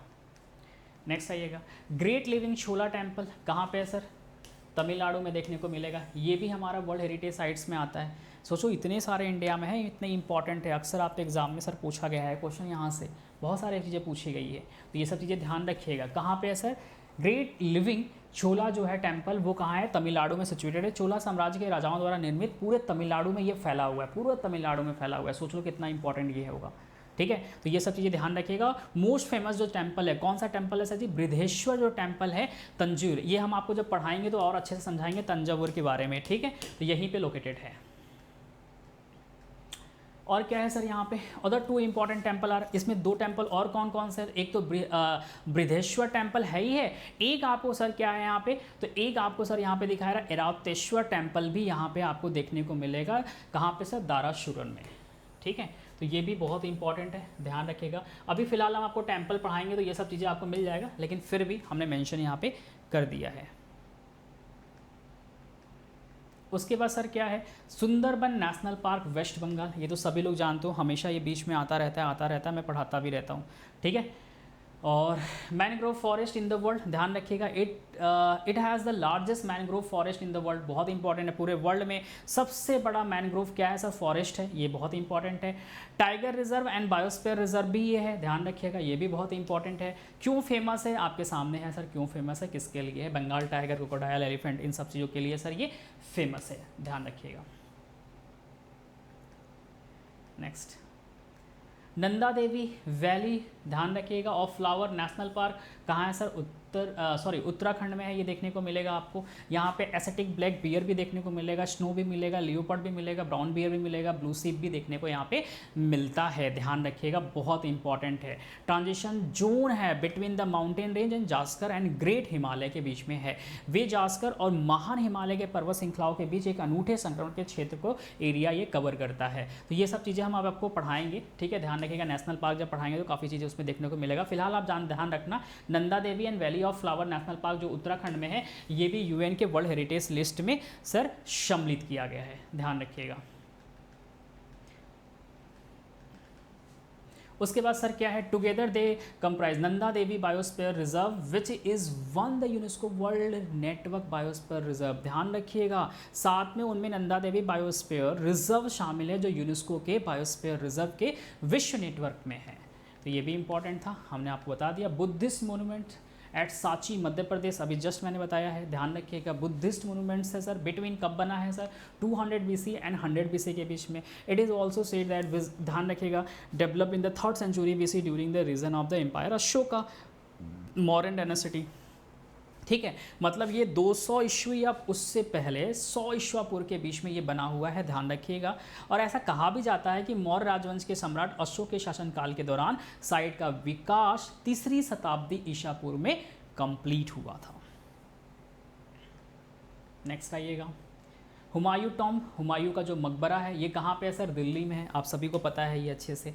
ठीक है, ध्यान रखिएगा। कब बना था sir, it was build before Taj Mahal in 1570, 1570 में बना था, ताजमहल के पहले। ध्यान रखिएगा, किसके द्वारा बनाया गया, इसे हुमायूं की विधवा बेगम की याद में बनाया गया था। ध्यान रखिएगा, किसने बनाया था, हुमायूं की जो विधवा बेगम थी, है ना, उन्होंने बनवाया था इसे।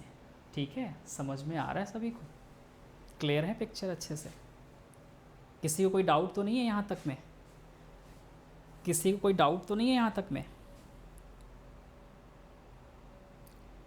यहाँ तक में किसी को डाउट है? थोड़ा सा हम जल्दी जल्दी चल रहे हैं क्योंकि समय ज़्यादा जा रहा है और हम चाह रहे ख़त्म कर दें। मुश्किल से थोड़ा सा बाकी है, मुश्किल से 5-7 स्लाइड बाकी है। सभी भैया को क्लियर है भाई? एक बार सेशन को लाइक वगैरह भी करते रहिएगा अगर इच्छा करे आपकी तो।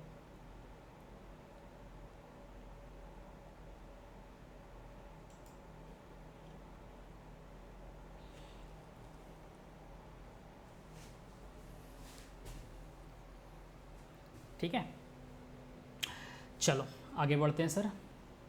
अब यहाँ पे क्या लिखा हुआ है, necropolis of the Mughal dynasty. शैली देखने को, स्टाइल आपको मिलेंगे यहाँ पे। कुतुब मीनार, इट्स मोनूमेंट कहाँ पे है सर, न्यू दिल्ली में देखने को मिलेगा, ध्यान रखिएगा। क्या है आपके सामने है सब कुछ। कुतुब मीनार एक तरह का परिसर है, जगह है, दिल्ली में है, फेमस है। किसका बना हुआ है, सैंडस्टोन का बना हुआ है, रेड टावर है, ध्यान रखिएगा। कंस्ट्रक्शन जो है इनिशिएट किया गया था कुतुब बिन ऐबक के द्वारा, ध्यान रखिएगा। किसके द्वारा स्टार्ट किया गया था, कुतुब बिन ऐबक के द्वारा। कंप्लीटेड बाय इल्तुतमिश, ध्यान रखिएगा। और उसके बाद अलाउद्दीन खिलजी ने इसे पूरी तरह से कंप्लीट कराया था। तो 3 लोग हैं इसके अंदर, ये भी ध्यान रखिएगा, 3 लोगों ने मिलके इसे बनाया हुआ है। ठीक है, उसके बाद सर क्या है, अलाई दरवाज़ा के बारे में कह रहा है, ध्यान रखिएगा। ये सब चीज़ें यहाँ पे स्तंभ में आपको देखने को मिलेगा। Mountain railway of India, Bharat का पर्वतीय रेलवे, ध्यान रखिएगा, ये भी वर्ल्ड हेरिटेज साइट्स में आता है। कौन कौन सी है सर जी, दार्जिलिंग है, ठीक है, मोस्ट इंपॉर्टेंट है। सिलीगुड़ी रेलवे वेस्ट बंगाल हो गया आपका, कालका हो गया, शिमला रेलवे कहाँ पे, हिमाचल प्रदेश में, नीलगिरी माउंटेन रेलवे तमिलनाडु में। ये तीनों चीज़ें क्या हैं सर, यूएन के लिस्ट में है, तो इसीलिए क्या लिखा है, माउंटेन रेलवे ऑफ इंडिया, ध्यान रखिएगा। क्या है, माउंटेन रेलवे ऑफ इंडिया। तो ये 3 है, वेस्ट बंगाल, हिमाचल प्रदेश, तमिलनाडु। ये तीनों के कौन कौन से हैं सर जी, दार्जिलिंग है सर, कालका है और नीलगिरी माउंटेन रेलवे। तो ये मोस्ट इंपॉर्टेंट है, अक्सर क्वेश्चन इन तीनों में से कोई एक पूछता है आपके एग्जाम में। ठीक है, महाबोधि टेम्पल कॉम्प्लेक्स, बोध गया, बिहार में सिचुएटेड है, ध्यान रखिएगा। First temple was build by, किसके द्वारा बनाया गया था, अशोका के द्वारा। 3rd century around the Bodhi tree, ठीक है, ध्यान रखिएगा। पहला मंदिर है, ध्यान रखिएगा, सम्राट अशोक द्वारा बोधि वृक्ष, ठीक है, के आसपास 3री शताब्दी में सर इसे बनाया गया था। ठीक है, ध्यान रखिएगा, ये भी आपके लिए बहुत इंपॉर्टेंट है। यह वो स्थान है जहाँ पे गौतम बुद्ध को प्रबोध प्राप्त हुआ था, शिक्षा प्राप्त हुई थी। चलिए, रॉक स्लैटर के बारे में बोला हुआ है, क्या है सर, भिमबेटका, ये कहाँ पे है सर, मध्य प्रदेश में है, ध्यान रखिएगा, ये भी इंपॉर्टेंट है। कहाँ पे सर, विंध्य रेंज में आपको देखने को मिलेगा। ठीक है, और यहाँ पे this rock shelters are considered to be of the, क्या है सर, मेसोलिथिक पीरियड। तो ये सिंपल सी बात है, इसमें कुछ भी ज़्यादा नहीं है। नेक्स्ट आइएगा, छत्रपति शिवाजी टर्मिनल जो कि महाराष्ट्र में है। इसको पहले हम लोग किस नाम से जानते थे, विक्टोरिया टर्मिनल के नाम से जानते थे। किसको सर, छत्रपति शिवाजी टर्मिनल को, ये भी इंपॉर्टेंट है। इसका जो हेडक्वार्टर है कहाँ पे है सर, सेंट्रल रेलवे, ध्यान रखिएगा। किसके द्वारा इसको डिज़ाइन किया गया था, तो फ्रेडरिक विलियम स्टीवंस के द्वारा क्या किया गया था सर, डिज़ाइन किया गया था। ठीक है, ध्यान रखिएगा। बहुत इंपॉर्टेंट है। और यहाँ की जो स्टाइल है आर्किटेक्चर की वो कौन सी स्टाइल है, तो गॉथिक स्टाइल आपको दिखाई दे रही है। कौन सी है sir, Gothic style of architecture is seen here, देखने को सर आपको मिलेगा। ठीक है, देखने को सर आपको मिलेगा। बहुत लेट हो गया है, इसने आप अभी आ रहे हो ना इसलिए लेट हो गया। काफ़ी बच्चे बहुत देर से हैं, ये क्लास चल रही है 10:15 से, और मैंने कहा है 10:15 पे क्लास स्टार्ट होगा, कुछ दिन बाद ये 10 बजे हो जाएगा, लेकिन ये क्लास तब तक चलेगी जब तक टॉपिक कंप्लीट नहीं होगा। भले वो 12 बज जाए, 12:30 बज जाए, लेकिन एक दिन में एक टॉपिक, और जिसको नींद आएगा वो सो भी सकता है, जिसके पास समय है वो देख भी सकता है। ठीक है, कोई दिक्कत नहीं है, बट हाँ मैं चाहूँगा कि सभी कंप्लीट कर लो, बेनिफिट आपको मिलेगा। चलेगा, अब यहाँ पे चंपानेर की बातें कह रहा है, पावागढ़। ठीक है, आर्कियोलॉजिकल पार्क कहाँ पे देखने को मिलेगा सर, ये गुजरात में है। कहाँ पे सर, गुजरात में है, ध्यान रखिएगा। पंचमहल के बारे में कह रहा है, it is situated in Panchmahal district in Gujarat.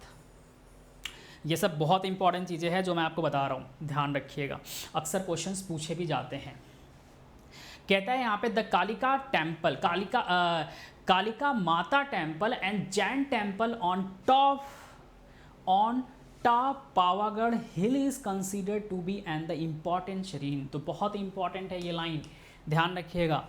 ठीक है, ये सब नोट्स आपने कॉपी में ज़रूर से बना लेगा, या तो अगर आप अभी बना रहे हैं तो ठीक है, ठीक है, अगर आप अभी नोट्स बना रहे हो तो जल्दी जल्दी तो बनेगा नहीं, बाद में देख के वीडियो बना लीजिएगा। अदरवाइज़ टेलीग्राम चैनल, आप लोग रतन सर टेलीग्राम चैनल पे हैं ही, तो मैं वहीं पे भेज दूंगा, वहाँ से देख के पूरा आप लोग बना लीजिएगा। लेकिन ध्यान रखिएगा, मैं फिर से कह रहा हूँ, अभी आपके पास समय है, 2023 का पेपर देंगे, कोई भी पेपर आप दोगे कम से कम 5 से 6 महीने के पास आपके पास समय है, तो उस समय में से सिर्फ 15 से 20 मिनट लगेगा।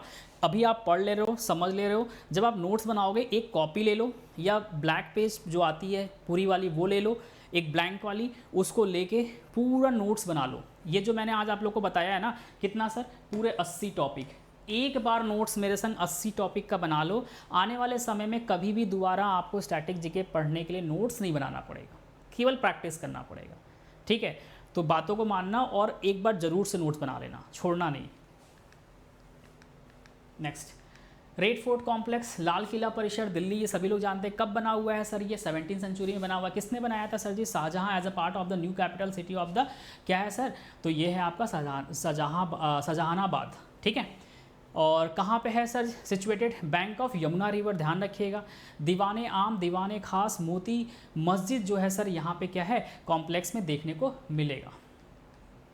उसके बाद ये जंतर मंतरम, ध्यान रखिएगा, जयपुर का है, जयपुर का सबसे बड़ा है। जितने सारे आपके जंतर मंतर हैं उन सब में सबसे बड़ा अगर है तो जयपुर का है, ये ध्यान रखिएगा। किसने बनवाया था सर जी, तो इसको महाराजा जयसिंह II के द्वारा सर बनाया गया था, ध्यान रखिएगा। 1727 से लेकर 1734 के बीच में। सोचो पहले के समय में कितना जल्दी बन जाता था, इतने बड़े बड़े, बट ये नहीं। ध्यान रखिएगा, 5 जंतर मंतरम में सबसे बड़ा अगर लार्जेस्ट है तो जयपुर का है, ये ध्यान रखिएगा। सबसे बड़ा है तो जयपुर का है, ये ध्यान रखिएगा। नेक्स्ट आइएगा, उसके बाद सर आ जाइए वेस्टर्न घाट। वेस्टर्न घाट को भी सर वर्ल्ड हेरिटेज साइट में घोषित किया गया है, मतलब ये वाला साइड हो गया, ये वेस्टर्न और ये हमारा ईस्टर्न वाला। ये तो पहले भी मैंने आप लोगों को समझा रखा है जब हमने आपको पढ़ाया था कोस्टल एरिया वाला।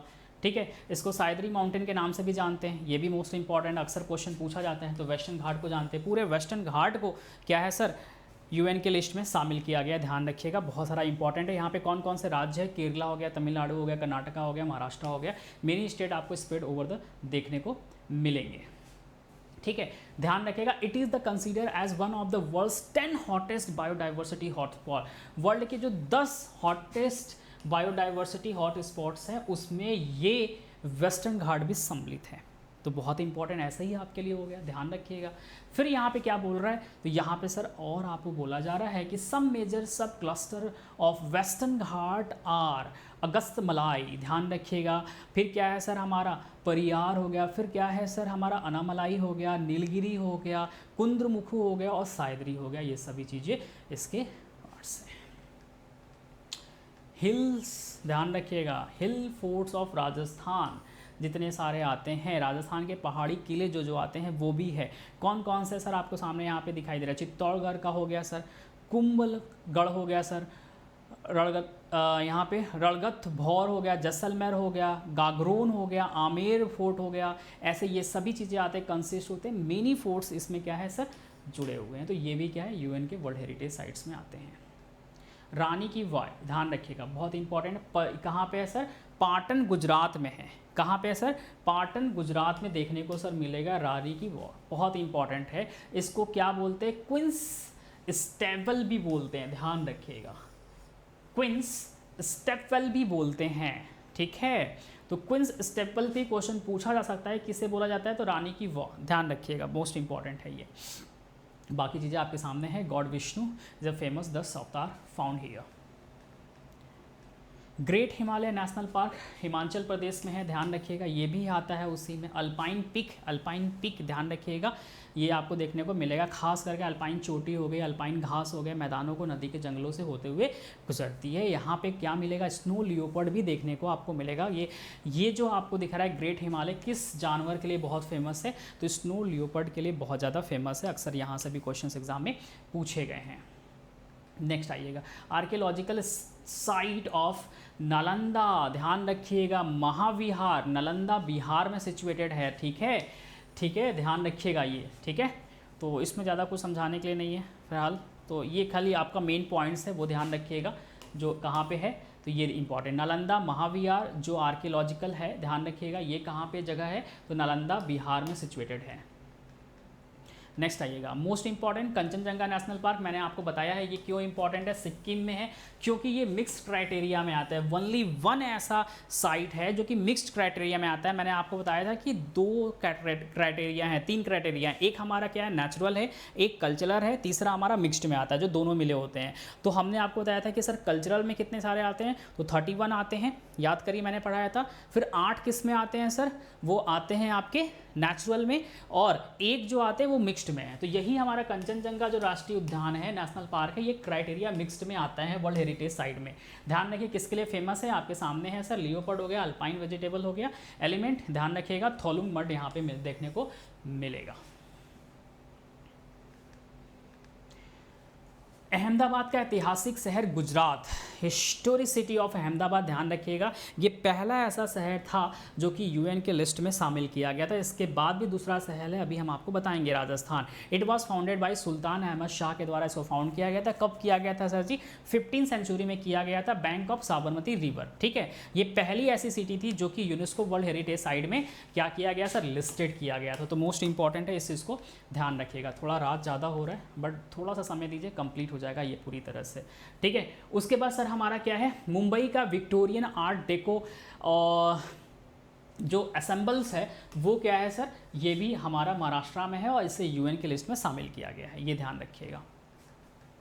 नेक्स्ट आइएगा, जयपुर दूसरा शहर है, ध्यान रखिएगा, सवाई जय उनके द्वारा बनाया गया था, सेकंड के द्वारा, कब, 1727 में। Second city of India become UNESCO world heritage site, ध्यान रखिएगा, ये सब चीज़ें इसमें शामिल है। मोनूमेंट्स इन जयपुर कौन कौन से, हवा महल है, जंतरा मंतरम है, बिरला मंदिर है, ये सब चीज़ें आती है, ठीक है।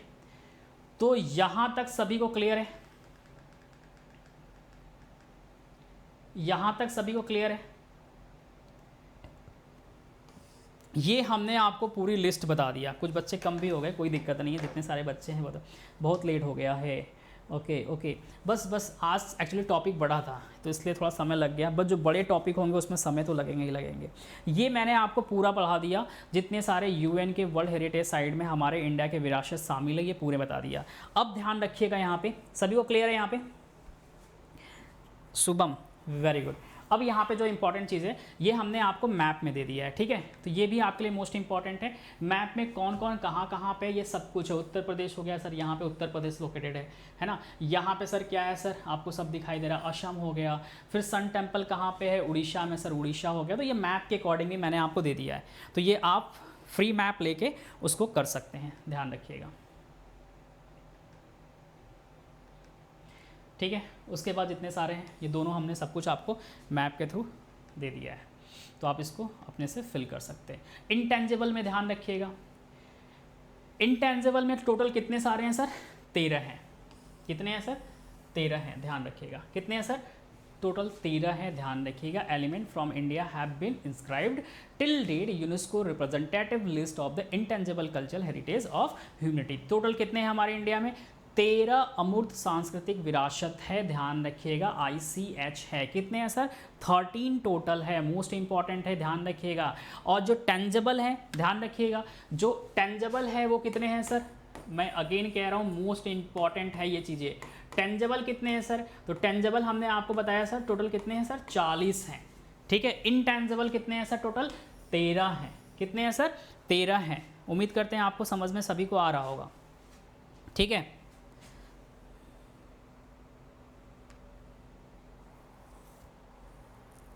हाँ वो भी शामिल है, तो वो तो करंट का पार्ट होगा ना, वो मैं पढ़ा दूंगा जितेश, डोंट वरी। ये तो लास्ट ईयर अभी तो रिसेंटली हुआ था, ठीक है, ठीक है।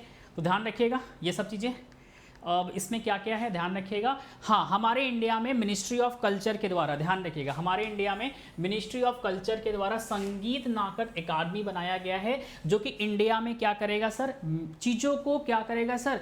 ये पूरी तरह से कंट्रोल करेगा, देखेगा कि किस तरह से इनटेंजिबल के लिस्ट में हमारी कौन कौन सी ऐसी विरासत है जिसे सम्मिलित किया जा सकता है।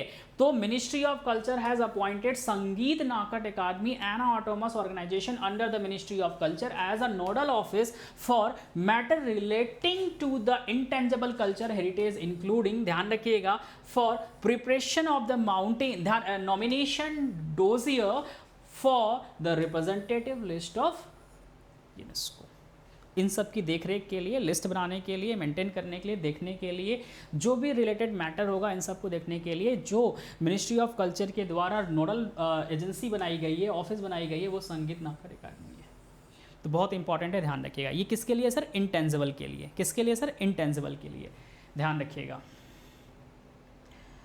अब कौन कौन से आपके सामने हैं? वैदिक हो गया, योगा हो गया, ठीक है, नौरोज हो गया, ये सब ध्यान रखिएगा। वैदिक सबको पता है सर, योगा सभी को पता है sir. 21 June is celebrating international yoga day, celebrate भी किया जाता है।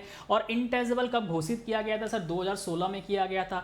नारोज क्या है सर? ये बच्चे कंफ्यूज होते हैं सर, सुनेंगे तो सर क्या है नहीं पता है, तो ये पर्शियन न्यू ईयर और इरेनियन न्यू ईयर है, ध्यान रखिएगा, ठीक है, बहुत इंपॉर्टेंट है। इसे भी 2016 में क्या है लिस्ट में शामिल किया गया था। उसके बाद सर क्या है? बुद्धिस्ट के बारे में है, वहाँ पे ध्यान रखिएगा। चैटिंग ऑफ लद्दाख है, ट्रेडिशनल ब्रास है, ठीक है, बर्तन बनाने के प्रारंभिक जो पीतल और तांबे के शिल्प होते हैं, कहाँ पे सर? पंजाब में, ये भी शामिल किया गया। कालबेलिया जो आपके फोक सॉन्ग होते हैं, डांस है, कहाँ के सर? राजस्थान के, ये भी शामिल है। कुंभ मेला महाराष्ट्र, मध्य प्रदेश और उत्तर प्रदेश का। इट इज़ द लेटेस्ट, हम बोलते अभी तुरंत का, लेटेस्ट की बातें अगर कर ले, वो भी इंटेंजिबल की बातें कर ले, तो इसको शामिल किया गया था 2017 में। इंटेंजिबल में सबसे अंतिम अगर कोई पूछ दे, शामिल किया गया था 2017 में, शामिल किया गया था किसको सर? कुंभ मेला को। किसको सर?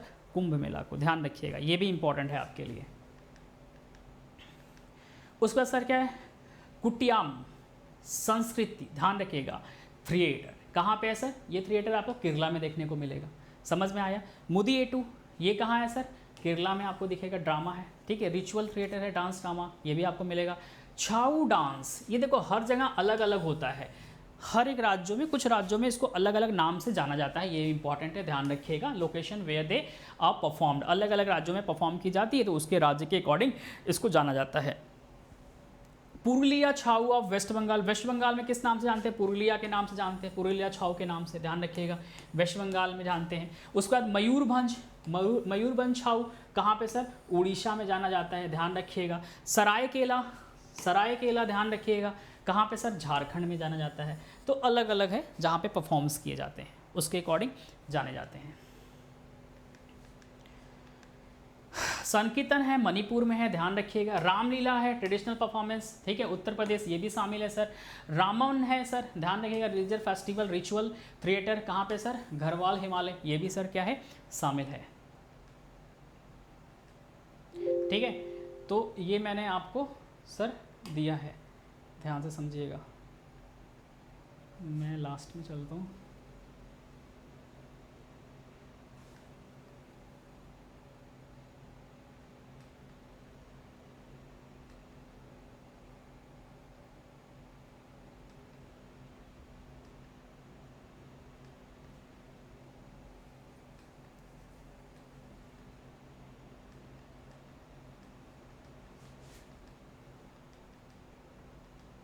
ठीक है। और ये लास्ट में मैंने पूरी चीज़ें आपको मैप पे भी दे दिया, ध्यान रखिएगा। क्या है सर? मैंने पूरी चीज़ें आपको यहाँ पे मैप पे भी दे दिया है, इस चीज़ को रिमेंबर करिएगा। ये क्या हो गया यार? हाँ जी, ठीक है। तो ये पूरी चीज़ें आपको यहाँ पे मैप पे भी लास्ट में हमने दे दिया है।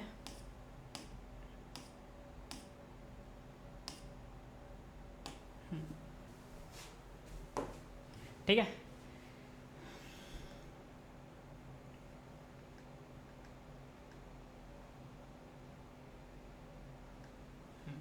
ये आपको पूरी चीज़ें मैप पे भी मिल गया complete. And thank you so much आप सभी बच्चों का। ठीक है, तो ये कंप्लीट हमने आपको करा दिया क्या, यूनेस्को के जितने सारे वर्ल्ड हेरिटेज साइट थे वो हमने पूरा कंप्लीटली आपको डिलीवर कर दिया। इसके बाहर कोई भी नहीं है। हाँ, करंट के जो भी होंगे वो मैं करंट के संग आपको बता दूंगा, करंट अफेयर पढ़ाऊंगा उसके संग मिल जाएगा जितने सारे होंगे। जैसे कोलकाता हो गया, अभी कुछ और भी हैं जो संभावित लिस्ट में है, बनारस के घाट हो गए, है ना, अभी रिसेंटली बनारस के घाट को भी एक अलग पहचान मिली है, ये सब चीज़ें होंगी। तो ये सब करंट का पार्ट है, वो हम आपको करंट में पढ़ा देंगे अच्छे से, उसकी चिंता आप मत छोड़ना। ठीक है, चलो, किसी कोई डाउट है? सेशन कैसा लगा कमेंट्स में ज़रूर से आप बता दीजिएगा, जिससे हम आपका कमेंट्स देखें तो हमें समझ में आ जाए। दूसरी बात, कल की जो क्लास होगी वो क्या होगी सर? टेम्पल पे होगी, ध्यान रखिएगा। किस पे होगी सर?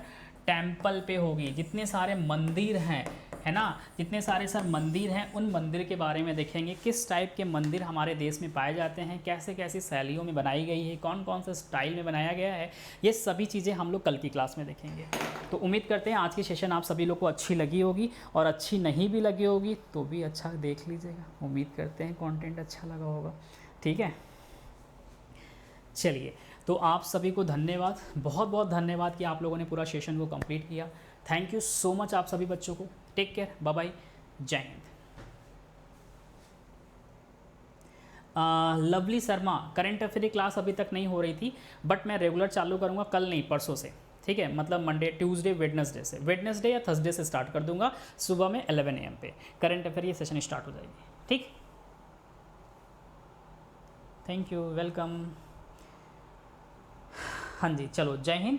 बाकी अगर किसी बच्चे को कोई दिक्कत परेशानी होता है, आप सभी हमारे संग व्हाट्सएप पे भी जुड़े हुए हैं, आप सभी हमारे संग टेलीग्राम पे भी जुड़े हुए हैं, तो कमेंट, टेलीग्राम, व्हाट्सएप सब कुछ आपके पास है, तो आप किसी भी माध्यम से अपनी बात मेरे तक पहुंचा सकते हैं। Bye bye, take care.